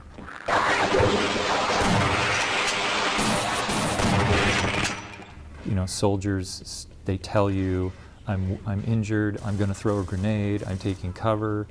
You know, they are broadcasting as constantly as they can what's about to happen. So it was really important to try to keep those states distinct so that as you play the game, you're actually, whether you're aware of it or not, you're starting to be able to tell what's about to happen. Okay. We knew he was a musician too, so he could do sounds, but he also decided he was going to write the sound engine. And then he wrote the soundtrack And he'd never written a soundtrack before, and he wrote the whole, soundtrack for the game, and it won an award, and it was crazy. There just weren't that many of us. I had a little bit of a background playing music. I understood the sound engine really well, so it was really easy for me to just hook sounds in, and I understood enough about the level design side that I could kind of connect those things a little bit. The sounds could come from anywhere, and then I just heavily modified them. Usually those are animal sounds, reversing, changing the pitch, chopping them up and rearranging them. Head crabs were rats. The little squeaky, yeah, that's a rat slowed way, way down and then reversed.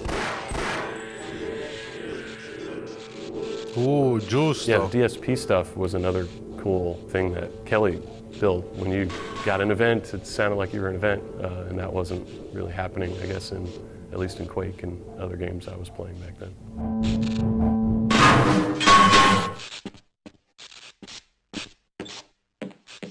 We had these huge silos, these cavernous spaces. The day they had their own echoey DSP, it made an enormous difference, right?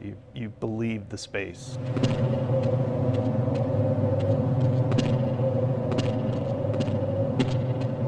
Kelly tells me, figo. In effetti è vero, il suono è una componente veramente essenziale.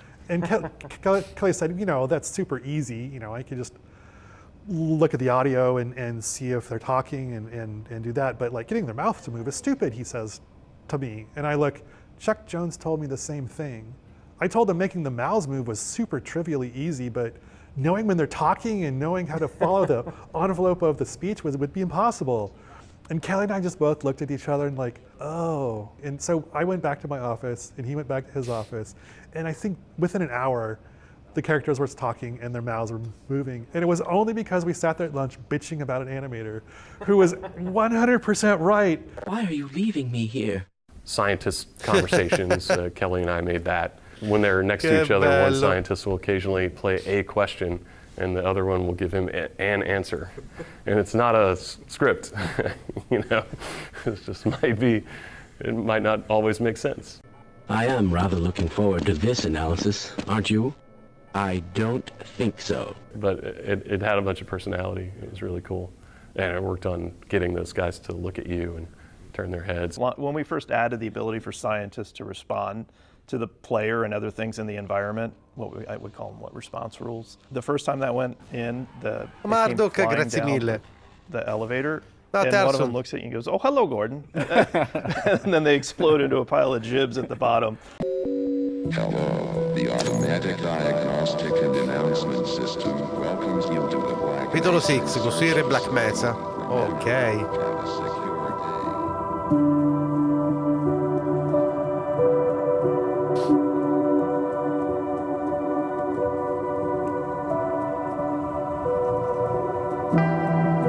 I hadn't really started working on the biggest part of the game, which I ended up shipping, which was surface tension.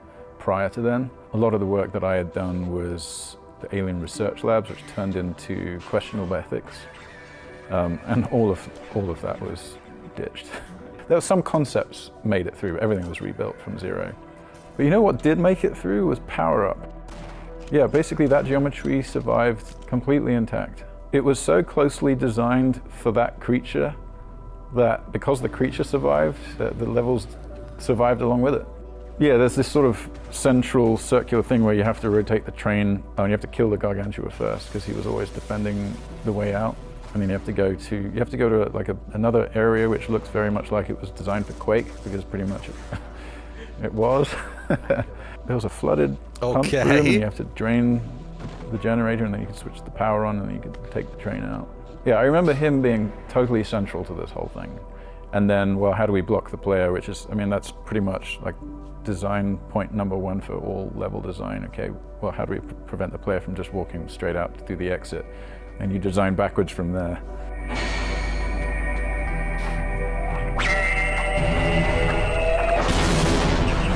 In the first year, we built a lot of world space, a lot of track, as we call it. Così. The programmers would try to fit the AI into the existing maps. What we did the second year was we built the AI in very constrained environments that showcase the AI. Let's make the ideal space for the AI and then give that to the level designers to incorporate those elements into their map so that it worked better and was more interesting. And that Gargantua was an example of that.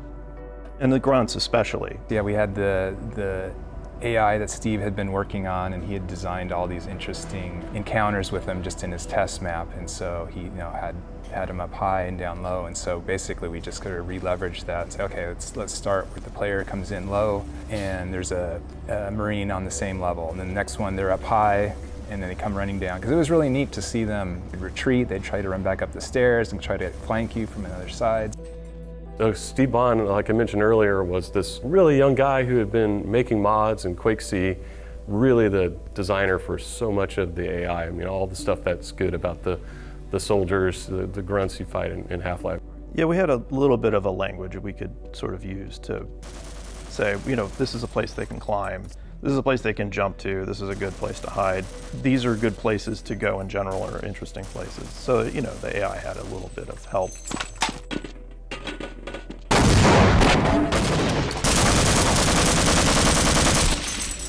We were trying to build something that utilized, you know, the train technology that Jay was working on.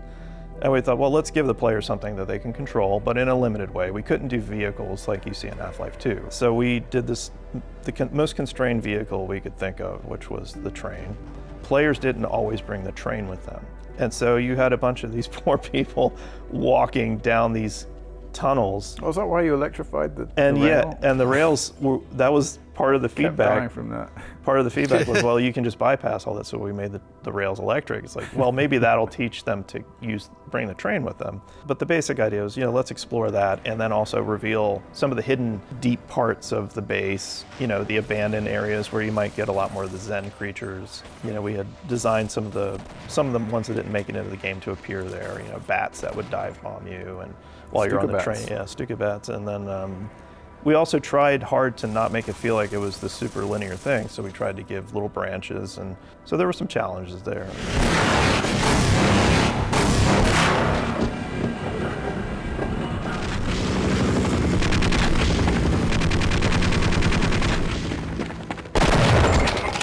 This is Bram. Well, there was a really good sketch that Kelly Bailey made, which basically charted surface tension, and it was pretty extensive. Like, it went through the cliffside and it went through areas where tanks were and like a lot of soldier holdouts. Yeah, it even went through the desert with the cactuses and the helicopters, and then across a dam. It was pretty extensive. Yeah, when I saw that sketch, I was so motivated to just start building all of that stuff. So I ran ahead with a lot of level design, a lot of geometry, and it seems like a lot of it stuck in some way or another, which is really amazing. I did the dam, which was funny. I just did that in a day. Right. Like, it was like about 4 or 5 hours. I did a Hoover Dam thing because I like the Hoover Dam. I saw a concept of the cliffside. I think Harry Teasley built that render of the skybox. Yes. And I just thought, holy crap, this is perfect for Vertigo. Like, whatever we do here, we have to play on Vertigo and like narrow little ledges and, you know, places you would like to normally dodge a grenade that you can't.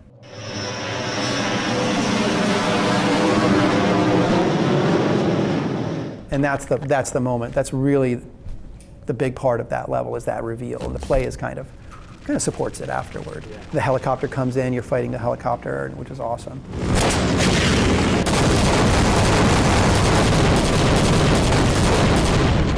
Che soddisfazione deve essere stata soprattutto all'epoca questa cosa. I had a bunch of textures, and then every time I made new ones, whoever was working on the new levels would be like, oh, fresh textures, I'm going to use those.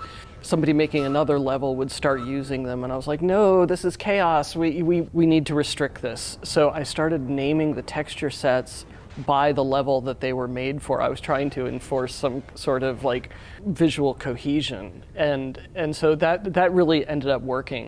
There was one level I did, it was the introduction of the sort of the bounce pads, the alien bounce pads in the real world. And because, you know, story-wise, like, okay, you're getting closer to hitting the alien world. So I was, well, let's get a little bit of alien world infection into the real world. So I had done it just as a visual thing. John Guthrie made it 10 times better. And that's actually where he found the photo of my daughter, because I didn't put my daughter in Gordon's locker. I hid her in like this destroyed office someplace, you know, as a little Easter egg for myself. And John went and put my daughter's photo in Gordon's locker, which I think was a good decision. Vabbè, nei giochi ci sono sempre queste piccole cose, in effetti. Il che è una bella cosa. Personalizza molto il gioco. That I spent 5 minutes on 25 years ago from people who've now thought about this for 25 years, and they're thinking that there's 25 years worth of development went into this. I'm like, on some level, when you start talking about lore, I'm like, well, there's Black Mesa. That was just a matter, we needed a name for something that was evocative. In that entrance, when you get off the train and there's that lobby where there's a big map on it. Scusate, questa è una cosa su cui voglio fare una pausa. Sono piuttosto convinto che questo succeda molto spesso, ovvero che cose che sono state create, nomi che sono stati dati, decisioni che sono state prese in pochi minuti 25 anni fa sono stato oggetto di speculazioni per 25 anni e poi un bel giorno arriva la spiegazione di quello che l'ha creata dicendo boh, volevo fare qualcosa di figo. Sono piuttosto convinto che un sacco di cose abbiano esattamente questa spiegazione e che dietro non ci sia un gigantesco enorme disegno di uno che ha pensato tutto per 20 anni. Sono piuttosto convinto di questo. When we were making that map, that was fairly early on, I put a dot in New Mexico. And then that turned into, I think Mark saw that, he was like, oh, where is that? This is where we are. And then he named it Black Mesa. That is a favorite thing of mine, actually. If you come up with a name for something and it evokes something, then you don't have to write the whole story. It's because it's a conspiracy plot. Everybody knows more about it than you do, so you don't have to answer those questions. You just keep raising questions and make the mystery kind of thing. Like dialogue came in later. Also, a lot of the scripted sequences came in later, and those helped to kind of sharpen the storytelling aspect of it because, I mean, setting expectations to get up to the surface and then like, oh no, they're not here to help us. The whole thing about diegetic writing, right? Like keeping the exposition in the game instead of outside the game. Stessa cosa quando studenti facevano studiare pensieri di grandi scrittori. Lì magari è diverso perché con le loro parole vogliono davvero comunicare qualcosa e non è solo raccontare una storia tipo oh guarda questa bella storia che ho scritto. Magari c'è davvero un messaggio dietro. Però per certe cose sono le realizzazioni di videogiochi componenti sono talmente tanti e tipo un quinto i giocatori li vedono veramente.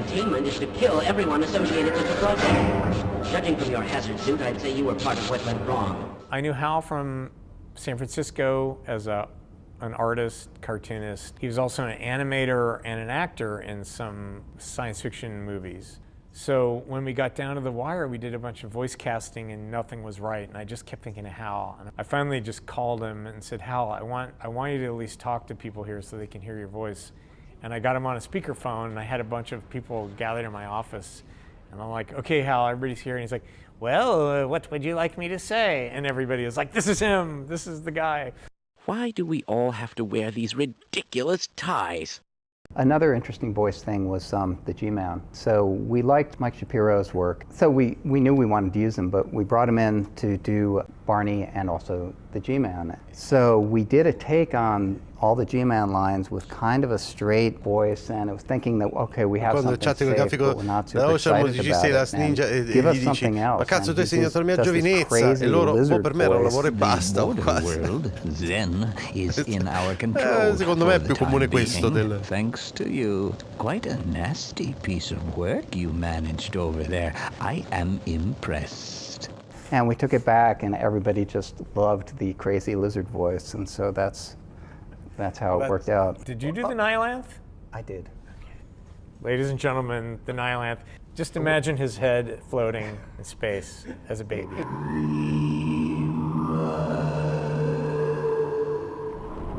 Minchia. Alla fine dello sviluppo, stavano sforzando. Sì, era un casino finirlo, ok? I went into Gabe's office and I demanded Gabe to either fire Ken or I quit. And Gabe just laughed at me. Correct response from Gabe. Yeah, I was like, oh. Until Bill got there, I was the oldest guy there. It was hard because, you know, I had to go home in the evenings, whereas the young guys who just moved out from Florida or wherever, they did not have to go home in the evenings. I'd go home, see my kids when they were in bed. I would come back down the hill to Valve. Nobody else I worked with had to get up to get their kids off to school in the morning, but I did. You're wired to just take full advantage of the situation. You put everything into it. So when we say we worked 18-hour days, that's no exaggeration. Yeah. Not at all. I can edit all day. I can design all day. I don't have to worry about anything. You know, 2 guys from Microsoft start a game studio with a bunch of incredibly capable, you know, with an incredible team. You're gonna push yourself harder than ever before. I don't usually crunch real hard. I get it done in I come in, I work, I go home, and a lot of people were living really long hours. You know, the classic. Well, I'll come in at 1 and then goof around for a while and then work late into the late at night. I was employee 17. There was a woman that was the kind of the office manager, and eventually Mona Lisa Guthrie came in at the desk. I was the only woman on the team. That was not awesome. I decided to become a baseball fan here after the birth of my first daughter, so she's the one in Gordon's locker, Isabel, but she's very special needs. She's 25 today. Cognitively, she's about 3 years old. So after her birth, in the middle of Half-Life production, it was really hard. It was really hard because we were getting about 2 hours of sleep at a stretch because she had to be fed through a tube in her stomach every 2 hours. I had just a difficult time relating to the world when she was a baby. I had a hard time just talking to people because I was just kind of tired and angry all the time. Yeah, my wife, she worked at Valve for a while. She did a bunch of textures for the game. She did DOCUMENTARIO di Half-Life questo. She did just a bunch of level textures. She textured Big Mama, the sort of boss creature. She textured him. But when Isabel arrived, she obviously had a lot of issues. So Yachts had to stop working and stay with her at home. And it was the last year of Half-Life, and we pretty much crunched that whole year. So I was at work a lot. It was hard. It was definitely a hard year. Minchia.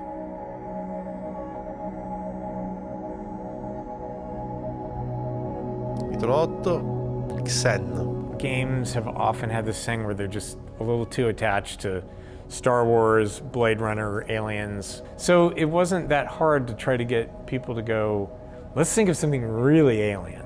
Like what Xen was initially was you're gonna go inside a huge alien organism and kill it or figure out how to turn it on or off or something like that. I didn't know we couldn't actually do that or what was involved. What does it mean to have alien architecture or a planet that's biologically defining the structures in it, as opposed to what the tools were good at, which is making rectangles? And then slowly it scaled back till it was more and more corridors, and that everybody was really good at. People were finishing up stuff and I was still working on Xen because it was like it went through a lot of iteration, or at least we're trying to figure out what it was.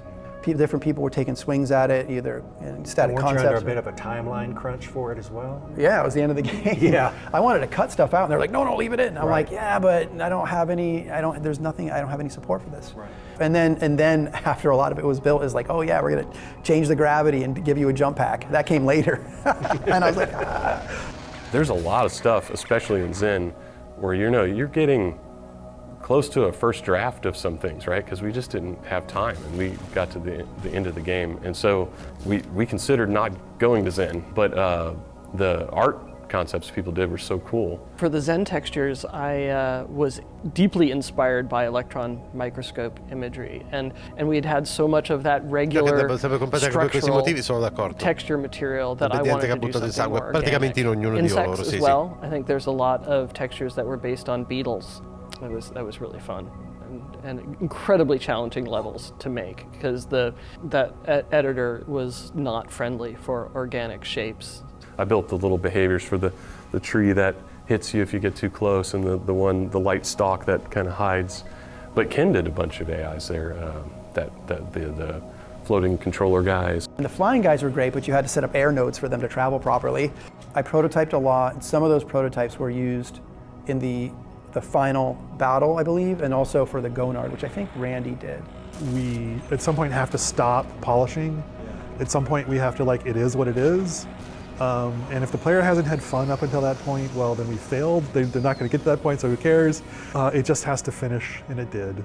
Yeah, and there's always Half-Life 2 to win them back. I love that sensation of being alone in an alien dimension. Vabbè, a un certo But punto sì, the devi experience chiudere. that people really liked in the game was scientists pop up and Barney pops up and you have companions and you have this feeling of companionship around you with all the other stuff that's going on. So a lot of people missed that, which I understood, and I think if we'd had thought about the ending from the beginning, we would have figured out some ways to do that a little more. Vabbè, ma una roba pionieristica probabilmente non lo puoi sapere. 19 novembre, rilascio di Half-Life.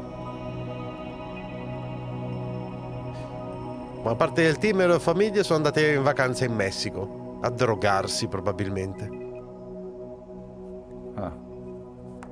I remember coming back from downtown Cabo very drunk and then running to the beach, but didn't know there was like a 6-foot retaining wall there, so I just went right over. And then I was hurting so much I slept the night where I fell. Yeah, I woke up the next morning. I had never heard that story. Oh my God. Bellissimo. It's a good thing you were pretty young. I remember after we'd gone final on the game, I was home one morning, taking a shower, and my wife asked me, like, it's done. Is it any good? Is the game any fun? Like, I don't know. Like, I hope so. I don't think it's exaggerating by saying if any one of the crew had disappeared for a month, we wouldn't have shipped. It didn't matter who they were. Everybody was mission critical. My inspiration from Valve, what I really took away with me was that the thing that is most important to me is what are we making? Coming in as a texture artist, you don't have a lot of expectation that you're going to get to influence that. And I was able to have quite a bit of influence on the what. It was so fun to work with the people who were making Half-Life. The collection of people were diverse, at least like in their professional backgrounds, was kind of all over the place. And so figuring out how to work with all those people, but also just the fact that we had hired really stellar people who were good at collaborating, like they're conscientious people, deeply passionate about what they wanted to create. That just was a recipe for a professionally, like, really good time. It seems to me that one of the things that good games do is make 2 games worth of stuff and then throw away the bad game. And fortunately, like, Valve was able to do that. A lot of companies couldn't do that, but backstopped by Gabe and Mike, Valve could afford to do that. I always have absolutely nothing interesting to say when people say, would you reflect on your legacy? Like, I really don't look back a whole lot. I'm always excited by the future, right? So to me, it's like I can look back at the things we did, but to me, they're just sort of like the stepping stones to what we're going to be able to do in the future. That's just how I'm wired, right?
passate un tappolino di raggio per il futuro che fate, sono d'accordo. Ok ragazzi, quindi questo era effettivamente il documentario di Half-Life. Allora, è stata una sensazione, per quanto, come vi ho detto all'inizio, il gioco... Oh, ok, Ivan the Space Back and Friends, ora disponibile nel deathmatch di Half-Life, che bello. Ok, allora, sapete una cosa ragazzi, per quanto io effettivamente, come vi ho detto all'inizio, non è che abbia tutta questa esperienza con Half-Life, ho trovato una curiosa familiarità in questo documentario, nel senso che mi sono reso conto che è un qualcosa che ho già sentito altre volte, è un qualcosa che ho già sentito di altri giochi, e quello che effettivamente è stato è il racconto di un team che voleva semplicemente realizzare qualcosa di figo, ed erano appassionati e ci hanno messo il cuore, e alla fine del tipo maledizione ha funzionato, no? E questa è una gran bella cosa, perché se vogliamo è straordinaria ma anche molto semplice allo stesso tempo, e non credo che poi col passare del tempo riesce difficile non idealizzare questi momenti e dire Half-Life, gioco capostipite, una delle pietre miliari del videogioco veramente, no? Però guardate com'è nato. È nato con una certa dose di semplicità e, per carità, con una anche bella dose di eccezionalità, perché fin dall'inizio volevano creare qualcosa di veramente eccezionale. Ma voi non vuoi, gran parte dei progetti nascono con questa ambizione, ma poi alla fine non va sempre a finire così, direi. Anzi, sono pochi giochi che entrano veramente nella storia. Però i team che si pongono in questa maniera, secondo me, vincono, e mi ha fatto molto specie la frase in cui uno di loro ha detto, nel senso, quando hai di fronte delle persone che sono veramente appassionate, ci stanno mettendo l'anima e sono disposte a fare un po' di tutto, alla fine ci sono dei momenti professionali molto belli e di solito esce un bel gioco. E quindi questo credo che sia abbastanza vero anche per tanti altri titoli, e vi ho detto, sono cose di cui non ho estremamente familiarità. Quando parlava di cose del gioco non facevo in continuazione oh è vero, quanti ricordi. No, come vi ho detto, nella maggior parte dei casi, almeno giusto in una manciata forse, ma nonostante questo un bel po' di familiarità l'ho trovata. Sarà il periodo, perché ho sentito tante cose riguardo lo sviluppo di altre cose di quel periodo, una formula che effettivamente è vincente così, sì, e però mi ha fatto specie, ma non così tanto.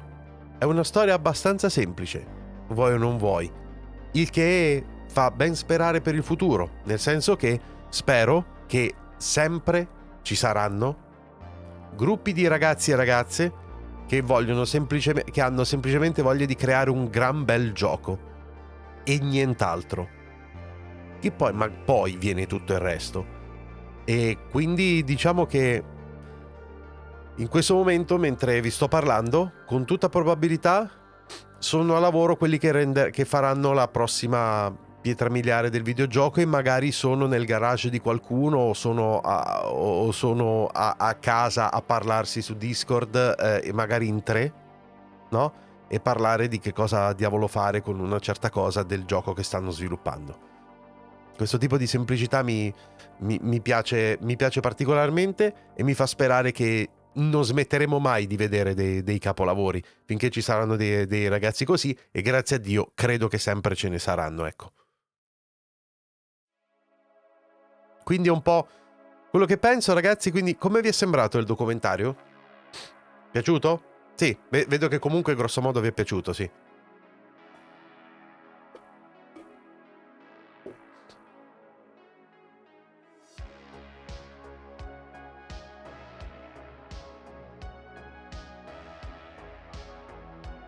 Bellissimo il doco, ok. Concordo, perfetto ragazzi.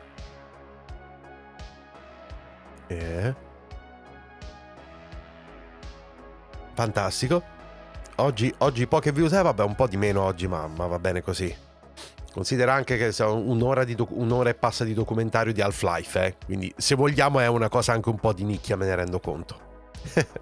mi inventerò qualcosa di un po' più mainstream nei prossimi giorni. Va bene.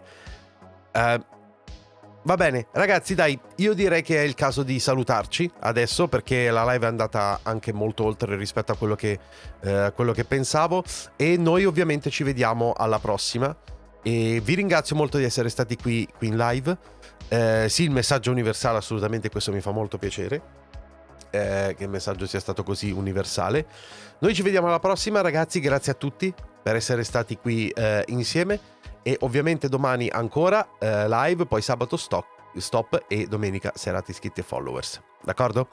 Grazie a tutti, gente, mi raccomando, iscrivetevi al canale, seguitemi qui su Twitch se ancora non l'avete fatto, pigiate quel bel cuoricino, abbonatevi con Twitch Prime se ne avete la possibilità. Seguitemi anche sui vari social come Instagram, Telegram e TikTok, dove siamo in live tutti quanti i giorni. Supportate il canale tramite i vari link affiliati come Amazon, Instant Gaming, tramite il Patreon, e iscrivetevi anche ai miei 2 canali YouTube. Tutti i link sono qui sotto tramite il bot in chat. D'accordo, gente? A presto.